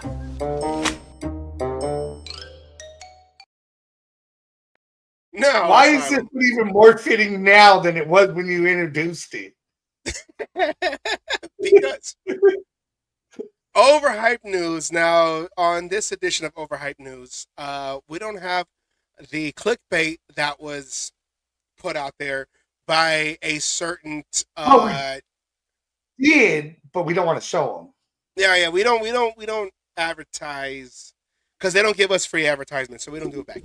But a certain Yahoo Sports chat guy that people are on the fence with when it comes to this guy. Got the whole headphones with the microphone over here, looking like old school NBC, old school Monday Night Football with the whole thing. Anyway, hold on. Who thinks he's crisscross and likes to wear his jerseys backwards? Yeah, crisscross. For those that is a rap group from earlier in the '90s. Two young kids who wore their clothes backwards and started the trend. Who's gonna make it? Jump! Crisscross will make you jump. Wikipedia, baby. I knew about it, but I was there. But I'm just saying for those who are young, don't know. Okay, so basically what it was John Spytek had said that there's going to be competition with the offensive line, and we all assume that JPJ would be the starting center going into this year, especially with Andre James being let go. But John Spytek, in his interview during the meetings, the owners' meetings, had said that there'll be a lot of competition, especially within the three positions inside, with Kappa and DJ Glaze and Meredith and even Parham. They can all be fighting for that center spot. It's not guaranteed that JPJ will be the starting center, but in my opinion, he should be the starting center. Let me know what you guys think in the chats, and we'll go talk about it later in our show. How did I sound? Did I do it right? Well, I mean, dead on with the words, but you weren't what's the word I'm looking for? As enthusiastic as he was. Well, I mean, I try my best. You didn't believe what you were saying. He believed what he was. Well, here we have the actual thing that Spytek said, and it's what they always say because they don't want to they don't want to have a plan on saying that. Not having JPJ be complacent, but you were gonna say? No, I was gonna say at this point of the year, every coach, every GM, everybody in these positions says the exact same thing. Yes. And it's about competition. So here is the actual clip of what Spytek had said. This is the audio, so we're going to play this real quick. Here we go. When you, obviously Kappa, and you've talked about him, do you see Dylan and Jordan or Dylan and others competing? Do you see Alex as, obviously it's going to be settled on the field, but in your mind, do you see him as a one? I think we've got a good group of four guys in there that have played in NFL games with JPJ and Jordan and Dylan and Cap now, and it'll bring out competition. I'm obviously familiar with Cap. I know what he's all about. We drafted him in the third round out of Humboldt State, which doesn't even have a program anymore, I don't think. Cap's a great person. He's a hard worker. He's a competitor. I remember talking to Tristan, and Tristan was like, I would never have had the rookie season I had without Cap next to me. And the communication and the toughness and the professionalism that Cap has, I think that's going to be great for some of our young guys. And, it's another big body that got in there to compete with those other guys and push everybody. And that's central to our program now, especially with Pete driving it. We're going to have competition, so nothing's promised to anybody. I know JPJ was first team all rookie last year. Everyone's going to have to earn it. It's a totally new start here. You see a center now, or is he still in the guard next JPJ? You see him as a center, or are you still? I think we're seeing him as a center right now, and going to compete with probably Jordan in there. And Jordan, we know Jordan can play all those spots too. And Dylan's has some flexibility at center too. He's really the only one that doesn't is Cap, and so we'll just figure out how they compete and where they go. Where they take their careers, and the best guys are going to play. So right there. We're competing with the best guys Yeah, 307. We were always in 307. Anyways, whatever. Squirrel. But he was saying right there is that, oh yeah, we're going to compete with the best guys and all that. But that's what they always say, especially in April. We're not even at the draft yet to see who we're going to select. When it comes to, the offensive line, we can have a couple rookies come in and compete, like a JPJ who started early. Still early in free agency. Yeah. So, I mean, of course he's going to say that, but, people, JPJ might not start at center. Like, let's talk about it. What? It's early. I'm 99.9% sure he's going to be the starting center. But we're like, you know what? Let's think about it. Okay, let's play the game. Okay, let's play the game. Now, I like games. Yeah, so here's the probable lineup. If you only go by the guys that we have as of now, this is basically the starting offensive line going into week 14, 13 before Andre James came back in. Yeah. So you got Colton Miller, left tackle, of course. Jordan Meredith, who was a he was really the third stringer. Yeah, he's a third stringer. He was just a off the street, undrafted guy who came in, and with all the injuries that we had on the offensive line, came in and was a decent fill-in for the guys that were hurt. And of course, Jackson Powers Johnson, who started the season at right guard, moved over to center when Andre James, I want to say thank God. We don't want to risk injury on people. We don't risk the injury, but when Andre James, unfortunately, had that injury. And JPJ was able to move over, and we saw that the line improved, especially in the middle, especially that rush in the middle. It improved. And then Dylan Parham, we all know that he had a rough year last year. Me and Asylum, before we drafted JPJ, thought Dylan Parham was a good center. He should have been at center.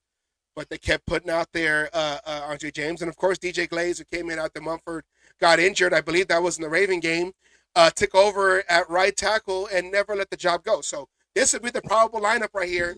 Asylum, this is basically what the lineup would be if we were just going off with the guys that we have right now on the roster, right? I would think this is probably how Raider Nation, right, in general, I know there's going to be people here and there, whatever, but in general, majority, right, we'll say 80%, 90% of Raider Nation would think our starting offensive line would look. Yes. So we're like, okay, let's play the game. Let's play the game. We'll do a little shakeup. Now, this next graphic will be my version and also Asylum's version on the graphic. So we're going to show both right here. This is what we thought. Now I'll talk about mine first, and then I know you said you have a twist on how yours is. No, I have an unpopular version to mine. As we said before, we say that a lot of the show. But that's what we do here, right? We try to think outside the box. And we appreciate the people that watch our show live and also after in syndication. I like to say syndication because it sounds very important. Syndication. For listening to our opposition, or I guess our objective. Our unpopular opinions. Unpopular banter. So here's what if we had to flip around, here's what we saw. Now, my line, I benched Colton Miller because last year and then going into the end of the season before, he looked like he's declining. So I say when Thayer Mumford was taking over on that left side, Thayer Mumford looked pretty well. I believe Thayer Mumford was a better left tackle than he was a right tackle, which I believe Thayer Mumford at left tackle, that's his more natural position. So I said we bench Colton Miller, put Thayer Mumford in there. Dylan Parham goes to the left side, left guard. Jackson Powers Johnson, in my opinion, should stay in the middle because of what he did as a rookie. Continue on that. You need that nasty, crazy guy like we had. The last one we had really was Barrett Robbins. And I know we had stability there with Rodney Hudson. With Rodney Hudson, you know. So he's like in the middle of that. He's like in the middle of that too, of those, you know, opposite sides of the spectrum. Then Jordan Meredith, I believe, deserves to continue being that starting, but have him on the right side, right guard, and then DJ Glaze continuing on at right tackle. This is if we don't draft anybody, and this is going off of the guys that we have on the roster right now. So this is how I see it. This is now, just to be clear, this is only with who we have now. Yes. No more free agents being signed, and no draft. You know, not drafting an offensive lineman. Yes. So, as you going can off see, of my list. Oh yeah, going off of my list. What do you see off of just mine, and then go into yours? Okay, well, I mean, obviously, we have the right side the same. We can't argue with that one. We both see that the same way. Meredith and Glaze solidifying the right side. Yes. Now, I'm a little surprised, but I like it with Mumford. Right? I mean, bench Colt Miller and put Mumford there. That's an interesting take, in my opinion. And I think yours could be solid. The only problem I see with yours is Parham. Yeah. In the position you have him in. Yeah. Now we're going this to transition. This line is young though. But what? No. Years the oldest. They are Mumford. No. It is definitely a line we could have for 5 to 6 years easily. Yeah. Easily. Not going to argue that. And if they could work together, I mean, that's 5 to 6 years of having a solid offensive line. Mm-hmm. But now we're going to transition to mine here. And obviously, we all see the glaring unpopular opinion here. How dare you move JPJ over? He's our center. Okay. But you said it. We both agreed Parham was the better center. Yeah. Not than JPJ, but for him to play. Yeah. When it comes to Parham in 2023. Position, right? And we're only going off of Parham playing the position. Is a better center for Parham than anywhere else on the line. Yes. JPJ, and I'll admit, JPJ is the better center out of the two. But I'm going to go here. You're talking about Colt Miller's decline and his, you know, with the possible injury. I'm going to say he wasn't fully healed off that injury. He did not start, what was it, the first 4 games of the season because of that injury. Let me see. Now he's had time. What? No, I'm going to see right now. Oh, okay. Yeah, I don't remember exactly what it was, but he was out at least 3 to 4 games, you know, with that injury. I'm going to say that shoulder is, we won't even say 100%, we'll say 90%, 95%. Colt Miller is that much closer to being 100%. No, Colton Miller started all 17 games last year. He just didn't work out. He didn't play. He didn't participate really during the off season, and then going into the preseason, he didn't have any reps either. I could have sworn he missed some games, but okay. He was a day one. He probably got out a couple plays, but according to ProFootballReference.com, he started all 17 games. He played and started in all 17 games last year in 2024. So maybe he came back too early, whatever. I'm keeping Colt Miller in there. He's earned enough, in my opinion, as of right now, to have that starting job at the left tackle position. Now, with Parham being center, and we both like Parham at center before we drafted JPJ. We both said we'd rather have Parham over Andre James. Now, is that saying more about Dylan Parham or saying more about Andre James? I think that's saying more about Parham. Parham is a better natural center than he is a guard. I believe Parham could also play tackle, but anywhere on that line, Parham is a better natural center. Yes. Okay. That's for him and his skill sets. Now, the reason I put Powers back at the left guard position, he didn't do bad. Didn't he play right guard starting? No, he was right guard, wasn't he? Well, he might have played both. Maybe you're right, and it was right guard next to Glaze. No, that was before Glaze. Anyways. Yeah, because JPJ started first, and then DJ Glaze came in. I want to say it was week 2 against the Ravens when Mumford got hurt. Was it week 2? I want to say it was week 2 when DJ Glaze came in. Okay. When Mumford got hurt early in that game. But I want to take that mean streak that you're talking about that Powers has. Uh-huh. And we're going to channel that with a healthy Colton Miller. Now, who does that remind you of that we had on the left side when it comes to the Raiders' offensive line? Well, if you're going legendary historically, you're talking about Art Shell and Gene Upshaw. There you go. Upshaw and Gene Upshaw. Yeah.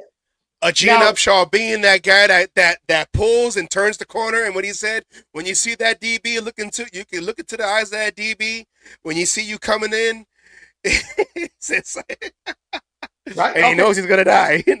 Yeah. So you're gonna take the nastiness of Powers, right? With the skill of Colton Miller. Now, granted, I'll give you this much. Munford probably has a few more years ahead of him than Miller does. Yeah. Okay. But that experience and what Miller has been able to do in the past, up until that shoulder injury, I feel outweighs that for now. You get Jackson Powers Johnson, that mean streak. Now, what side of the line are you running on?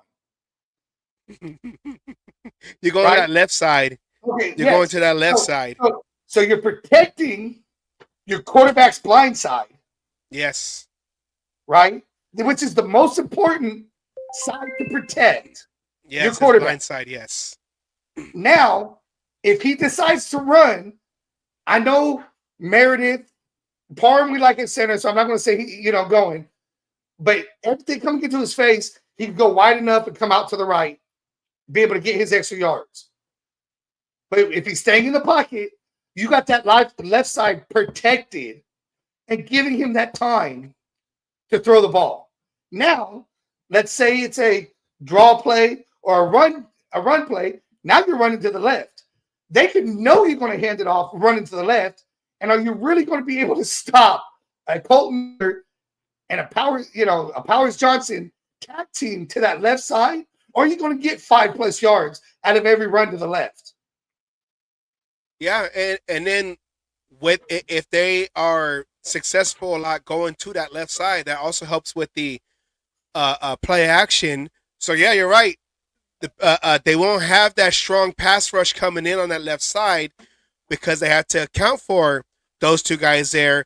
If they're able to go and plow defense alignment out the way for the running game. So now when they play action, that defensive end on that blind side, on Geno's blind side, he can't just pin his ears back and go like a lot of these defensive ends were doing these past 2 seasons.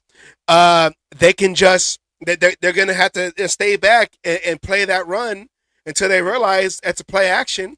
And now, every second for an offensive lineman to occupy that defensive end or defensive lineman is an eternity for the quarterback to look downfield and get his target Bowers or Myers or Mayer. So I see. Okay. I see. I'll go a step further too. Now a team decides they want to try to stop the run on that left side. What do they got to do? Say it one more time. If they want to try to stop the run on the left side, what are they going to have to do to try to stop that run? They're going to have to load the box more shaded towards that side. And bring a linebacker down, right? Yeah. And bring a linebacker down. Now, who does that open up when you bring linebackers down? Oh, the middle of the field. More so Brock Bowers or Mayer, but Brock Bowers. Or even whoever else you put in the slot. Maybe they bring back to Renfro or somebody who's just as capable in the center of the field, the middle of the field there. So now you're coming in to stop the run because of a Colton Miller and a Powers Johnson being able to just blow up that side and giving it to him. And now you got that center of the field on the left side. So you start doing wide receiver bunches on that side. Mm-hmm. You can't double team every fucking buddy. And this is just with the guys we have now. Yeah, again, with the coaching going, this is just who we have now. This is how like I said, what you showed the first time when you asked me this question, the first slide you showed, that was the automatic go-to. I think everybody, the quick answer. Yeah. When I turned around and sat down and thought about it, I ended up texting you back, going with it, and I know it's unpopular. I know even you have Jackson Power Johnson back at center. Yes, he's the better center. But that mean streak, what would it be like to be able to have that Gene Upshaw and Art Shell back on that left side and having a running back who could turn around, look like he's going up the middle and cut to the left, and that hole is there because Parham went to the right.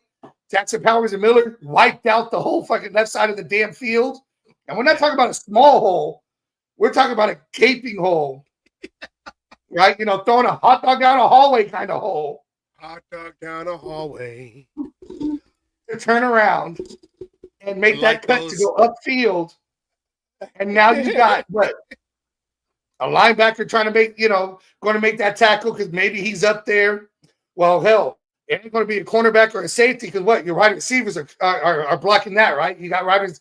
We know Bowers could block. We know Mayers could block. Yeah. And then speaking of Bowers, you have Bowers line up on the left side to make the defense go to that left side and then motion him out where he motions back to the right, snap the ball right then and there. So now that middle linebacker, whoever's trying to shadow Bowers, has to jump back over towards where the play is going, or you could do that same play in a play action. So now you got the defense guessing, because that's the one thing that the defenses the last 2 years that we were playing against, they didn't have to guess. They knew they're going here, and if they try to run, they ain't going nowhere. So we can just have our standard four guys down there, and also and just have our our linebackers and our DBs and everybody just play that coverage if they really do try to play action on us. So, and then with someone like Chip Kelly, who is really good at coming up with plays for these players, their strengths. I can see him if he sees like, hey, it's no knock on Jackson Powers Johnson that I'm not going to put him at center, but Dylan Parham can just be that anchor in the middle and have and utilize more of Jackson Powers Johnson's athleticism and his like you said, his mean streak, his aggressiveness. Streak, right? That exactly. What better than to? And then again, what was Peggy saying? Right, we got to protect Geno Smith. Yeah, and the blind side is the most important side you have to protect. Yeah. Can you see with what I got there? Can you see him being protected and getting that time to make the decision on whether he needs to run, throw the ball, hand off, whatever it is? Yeah. See, now the unpopular opinion is like, See, I might not be as crazy as I put out there. It might be a message of madness, and that's what we'll say. Okay, let's play the game and let's just see if we do go a different route and not have Jackson Powers, because it's overhyped news, because it's like, well, that's what they always say. You're just being like Chicken Little right now. The sky is falling. It's nothing. Yeah. Okay, it's early. It's early. We don't even know. Like, we still got to draft. We still got to see what the draft is going to bring us. If we do go O-tackle, offensive guard, if we go,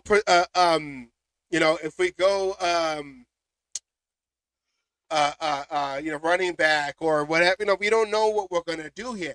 But if we're going off of what we have now, because the Raiders didn't make any moves really outside of Kappa, and I know we got the trade for Geno Smith, but outside of that, we focused more on defense, because we had to show up our defensive, making sure our defense, which has been our strong suit for the last three, Okay. Oh, you don't have that 3 list. years.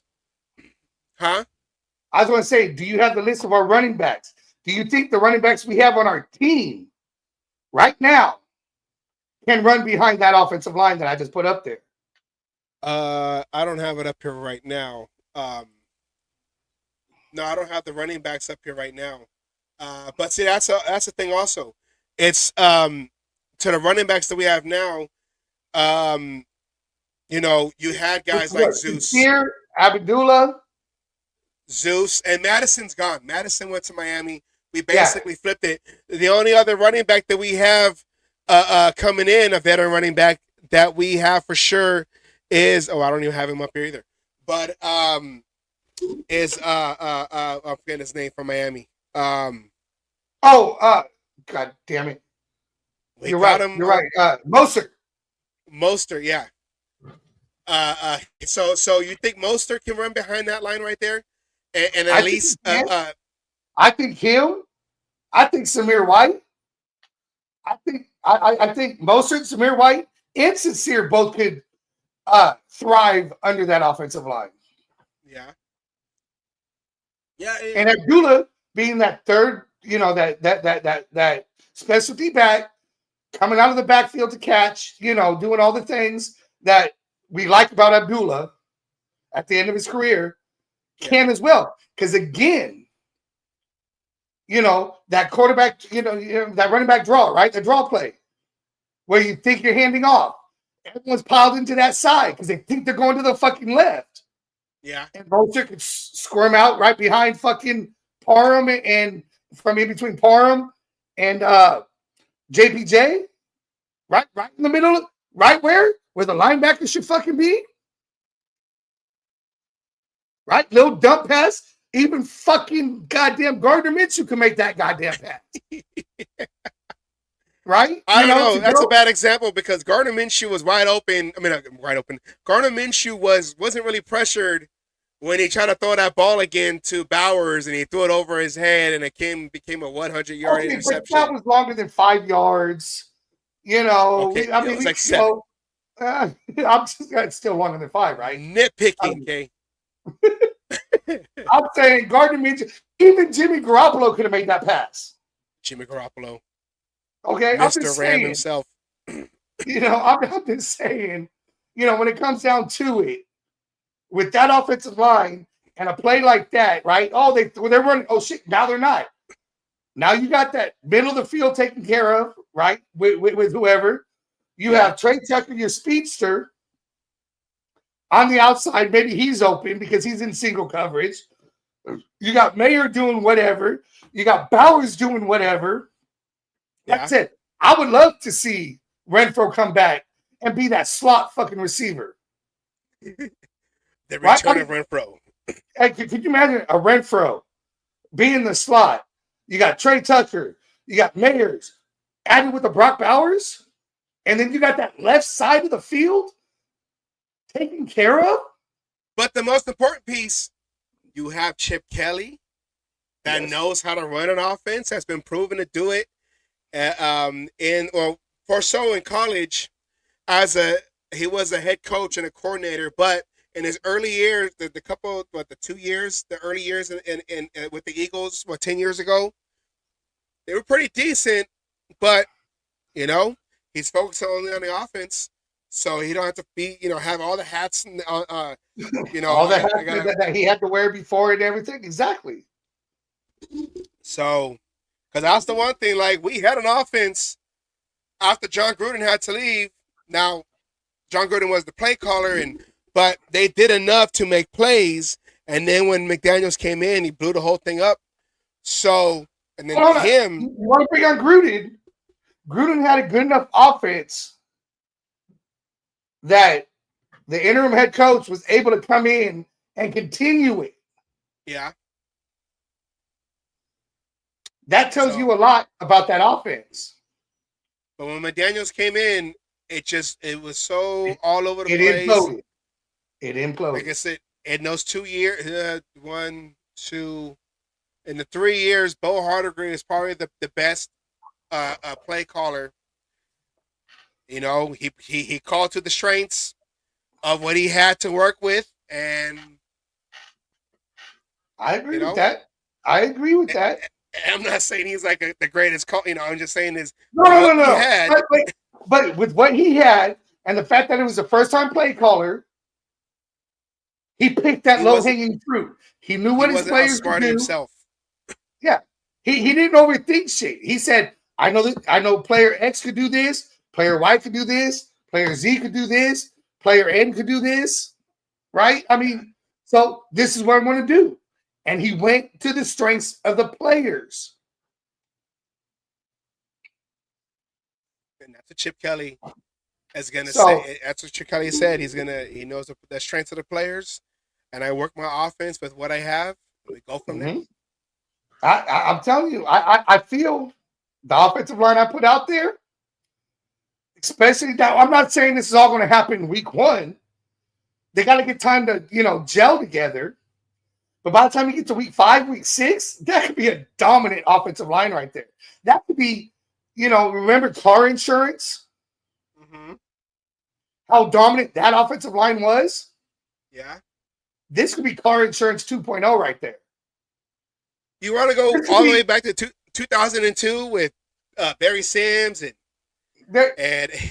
again, I Frank Middleton, and I'm not saying these players are going to play like they did. I'm just saying the dominance of that left side. You had Art Shell and Gene Upshaw. That was a dominant duo right there. Yeah, one of the best, probably the best duos to ever play. And I'm not saying they're the best, but one of the best to ever play. That the comparison I'm saying is they could be as dominant if Colton Miller is healthy and Powers Johnson takes that same mentality he had at center to that guard position. And then with Dave Dalby, he wasn't a Jim Otto, but he was a stable guy in the middle to just hold the fort down. He got the 3 rings, 76, 80, and 83. And I think Parm, you said it earlier on this show. Wasn't weeks ago, you said it here. We both agreed before Powers Johnson showed up, Parham was a better center than he was anywhere else on that line. Yes. We both liked Parham at center. Yes. So give him the center job and let Powers eat at guard and Colton Miller, and we're talking about a dominant left side. You're going to sick him at these linebackers and DBs. Go out and get him, JPJ. Hey, just hit your guy. Whatever you do not hold. Just put them on their ass. And JPJ could turn around and take the lineman, put him on his ass, and be the linebacker on his ass, and that running back's right there on his ass, waiting to make that cut. Then he makes that cut, and we're all screaming and yelling because we're yelling, "Run, motherfucker, run! Touchdown!" And we're talking about running backs that everybody else wanted to fucking cut. Again, I disagree with Peggy. Don't take T at fucking 6. We don't need him there. With this offensive line, we might be able to make McCormick look good. McCormick look good. God damn it. We just went through it. Zeus and or Abdullah. Mostert. Hell, Mostert could go back to the fucking, the 49er years under that kind of a line. Yeah. When we all drafted him on our fantasy draft. And then he got fantasy football. I mean, the possibility, and that's all this is. Possibility is there. To defend Mostert, even his backup got hurt for a significant amount of time that same season because I had both of them. Yeah, and he got hurt. He had a breakout game, and in the next game, he was okay, and then after that, he got hurt. And we were all calling our buddy KDO, the guy who made the music for our intro video, our intro into the show. Hey, you want to make a trade? I got you. Good. Hey, I think that was the year I ended up getting Mixon from him, and ended up winning the championship. Mixon, yeah. When he played for the Texans. That was the year I convinced him to do the trade that he regrets. To this day, I guarantee he regrets it. Oh, I can't wait for those days to come back again. They were stressful, but they were fun. Hey, we need to get a league going and shit. I need to play with you guys again. Well, yes. I need a money league. I'm tired of playing for free. Well, there you go. That is our overhyped news right there. I'm going to say this. Hold on. Before you go there, let's get the chat's opinion. They have 3 choices, right? For that offensive line. Which they agree with. We got your standard. We have mine right here on the top, and then Asylum's customized home and auto insurance here. I'm just curious. I don't expect to get a lot of votes because of the whole Jackson Power Johnson situation. But if they listen to the whole show, right? They listen to the whole show. They listen to what I said. I'm curious to get our fans, our chat's opinion on which version here. And remember, you can only go with who's on the team now. Yes. If you have something that you think could be better, go ahead and put it in the chats so we can see. Yeah. And in the chats or in the comments after if you're watching later. Yeah, I'm curious to see which version of this offensive line, as of today, they like better. Yeah. That's called interaction. Interaction. Were we the first ones to do it? I don't know. We weren't the first ones, but for damn sure, anybody outside of Captain weren't the first ones either. Right? Captain was doing it for a while. Shouts out to Captain Jack Rackham. All right, Asylum. Next week, we're going to do, for those who know, we did this last year in the middle of the season during the bye week when they switched out, they traded away Devontae Adams and all this whole mess is going on, whatever. We did a little Jobu magic. And if you want a reminder, we had Jobu right here. So because we're all a little nervous about the draft, we're going to do a little game next week to exorcise the demons, the evil spirits, draft with Jobu. Right? The draft demons. Okay. We have the list right here of all the drafts that we have all the drafts here, but we do have key players in here that just didn't work out when it comes to round 1, because that's the main thing that we have trouble with. Oh, my sister, she goes, but Lent she gave up sacrificing to Jobu. Well, that's okay, Lisa. We'll sacrifice for you. I'll take a double shot each time just for you. So I'll be willing to do that just for you.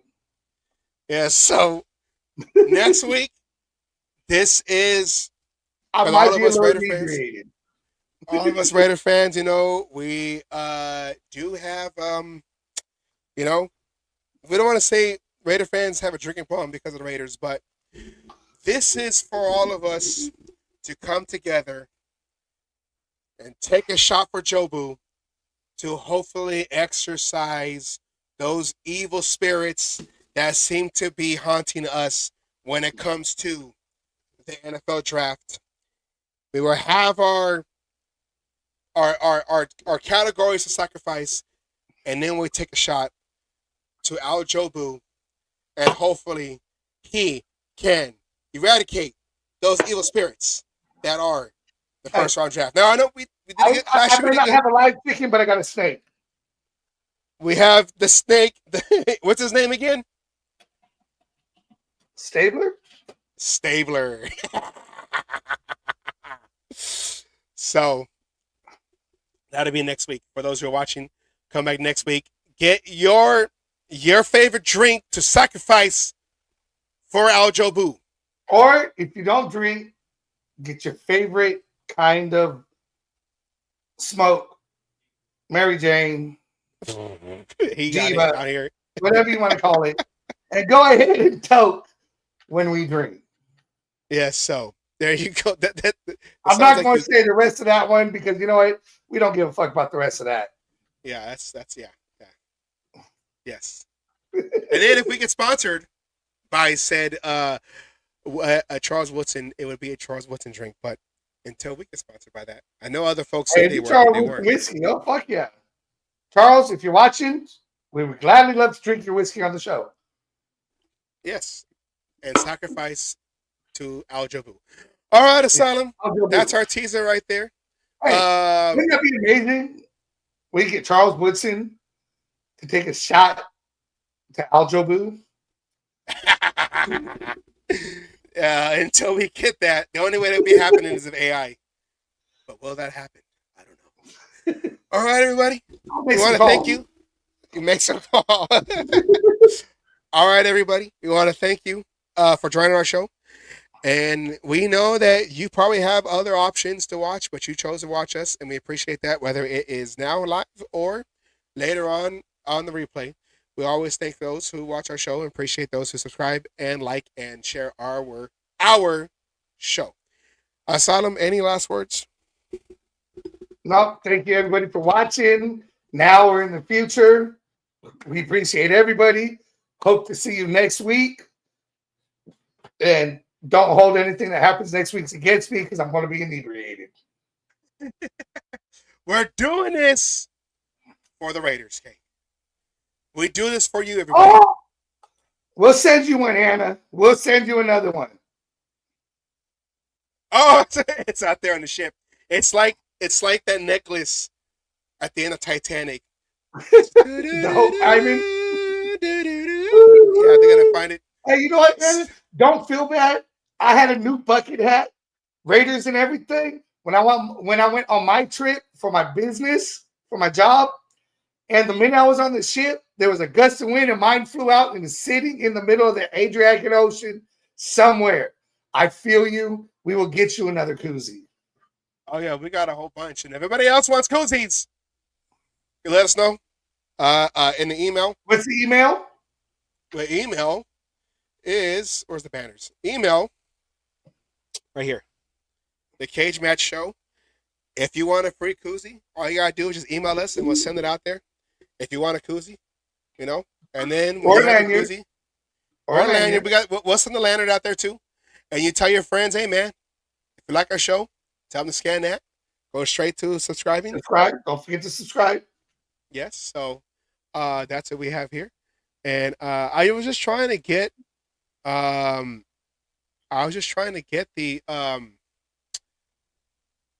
I want to play the video of the Jobu.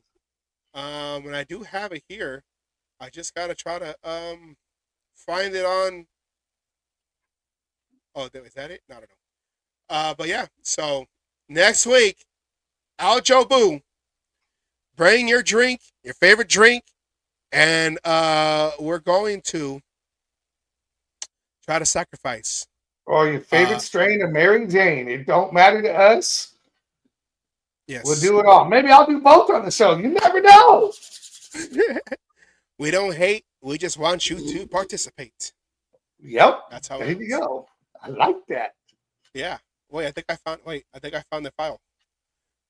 You Cage match, graphics, show graphics, videos, backgrounds. Where are they? Okay, videos.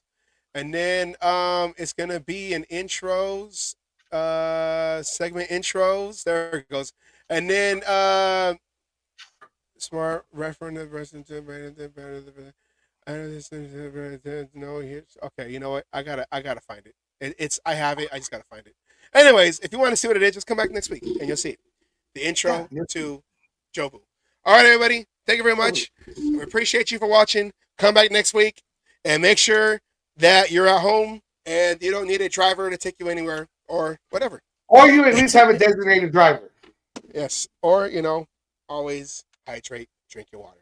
All right. Everybody, good night. Yeah, Budweiser. Bud Light's the water. Okay, Budweiser's beer. Bud Light's the water.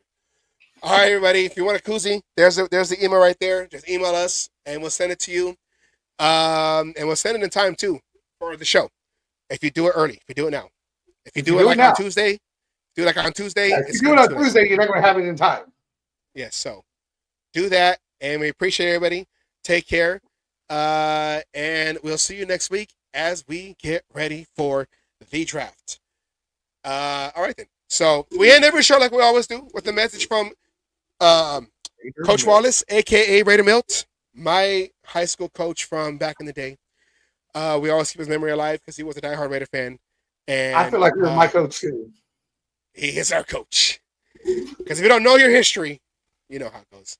Yeah. Here we go. Know your fucking history. Take care, everybody, and we will see you next week with some drinks. All right, here we go. Peace out.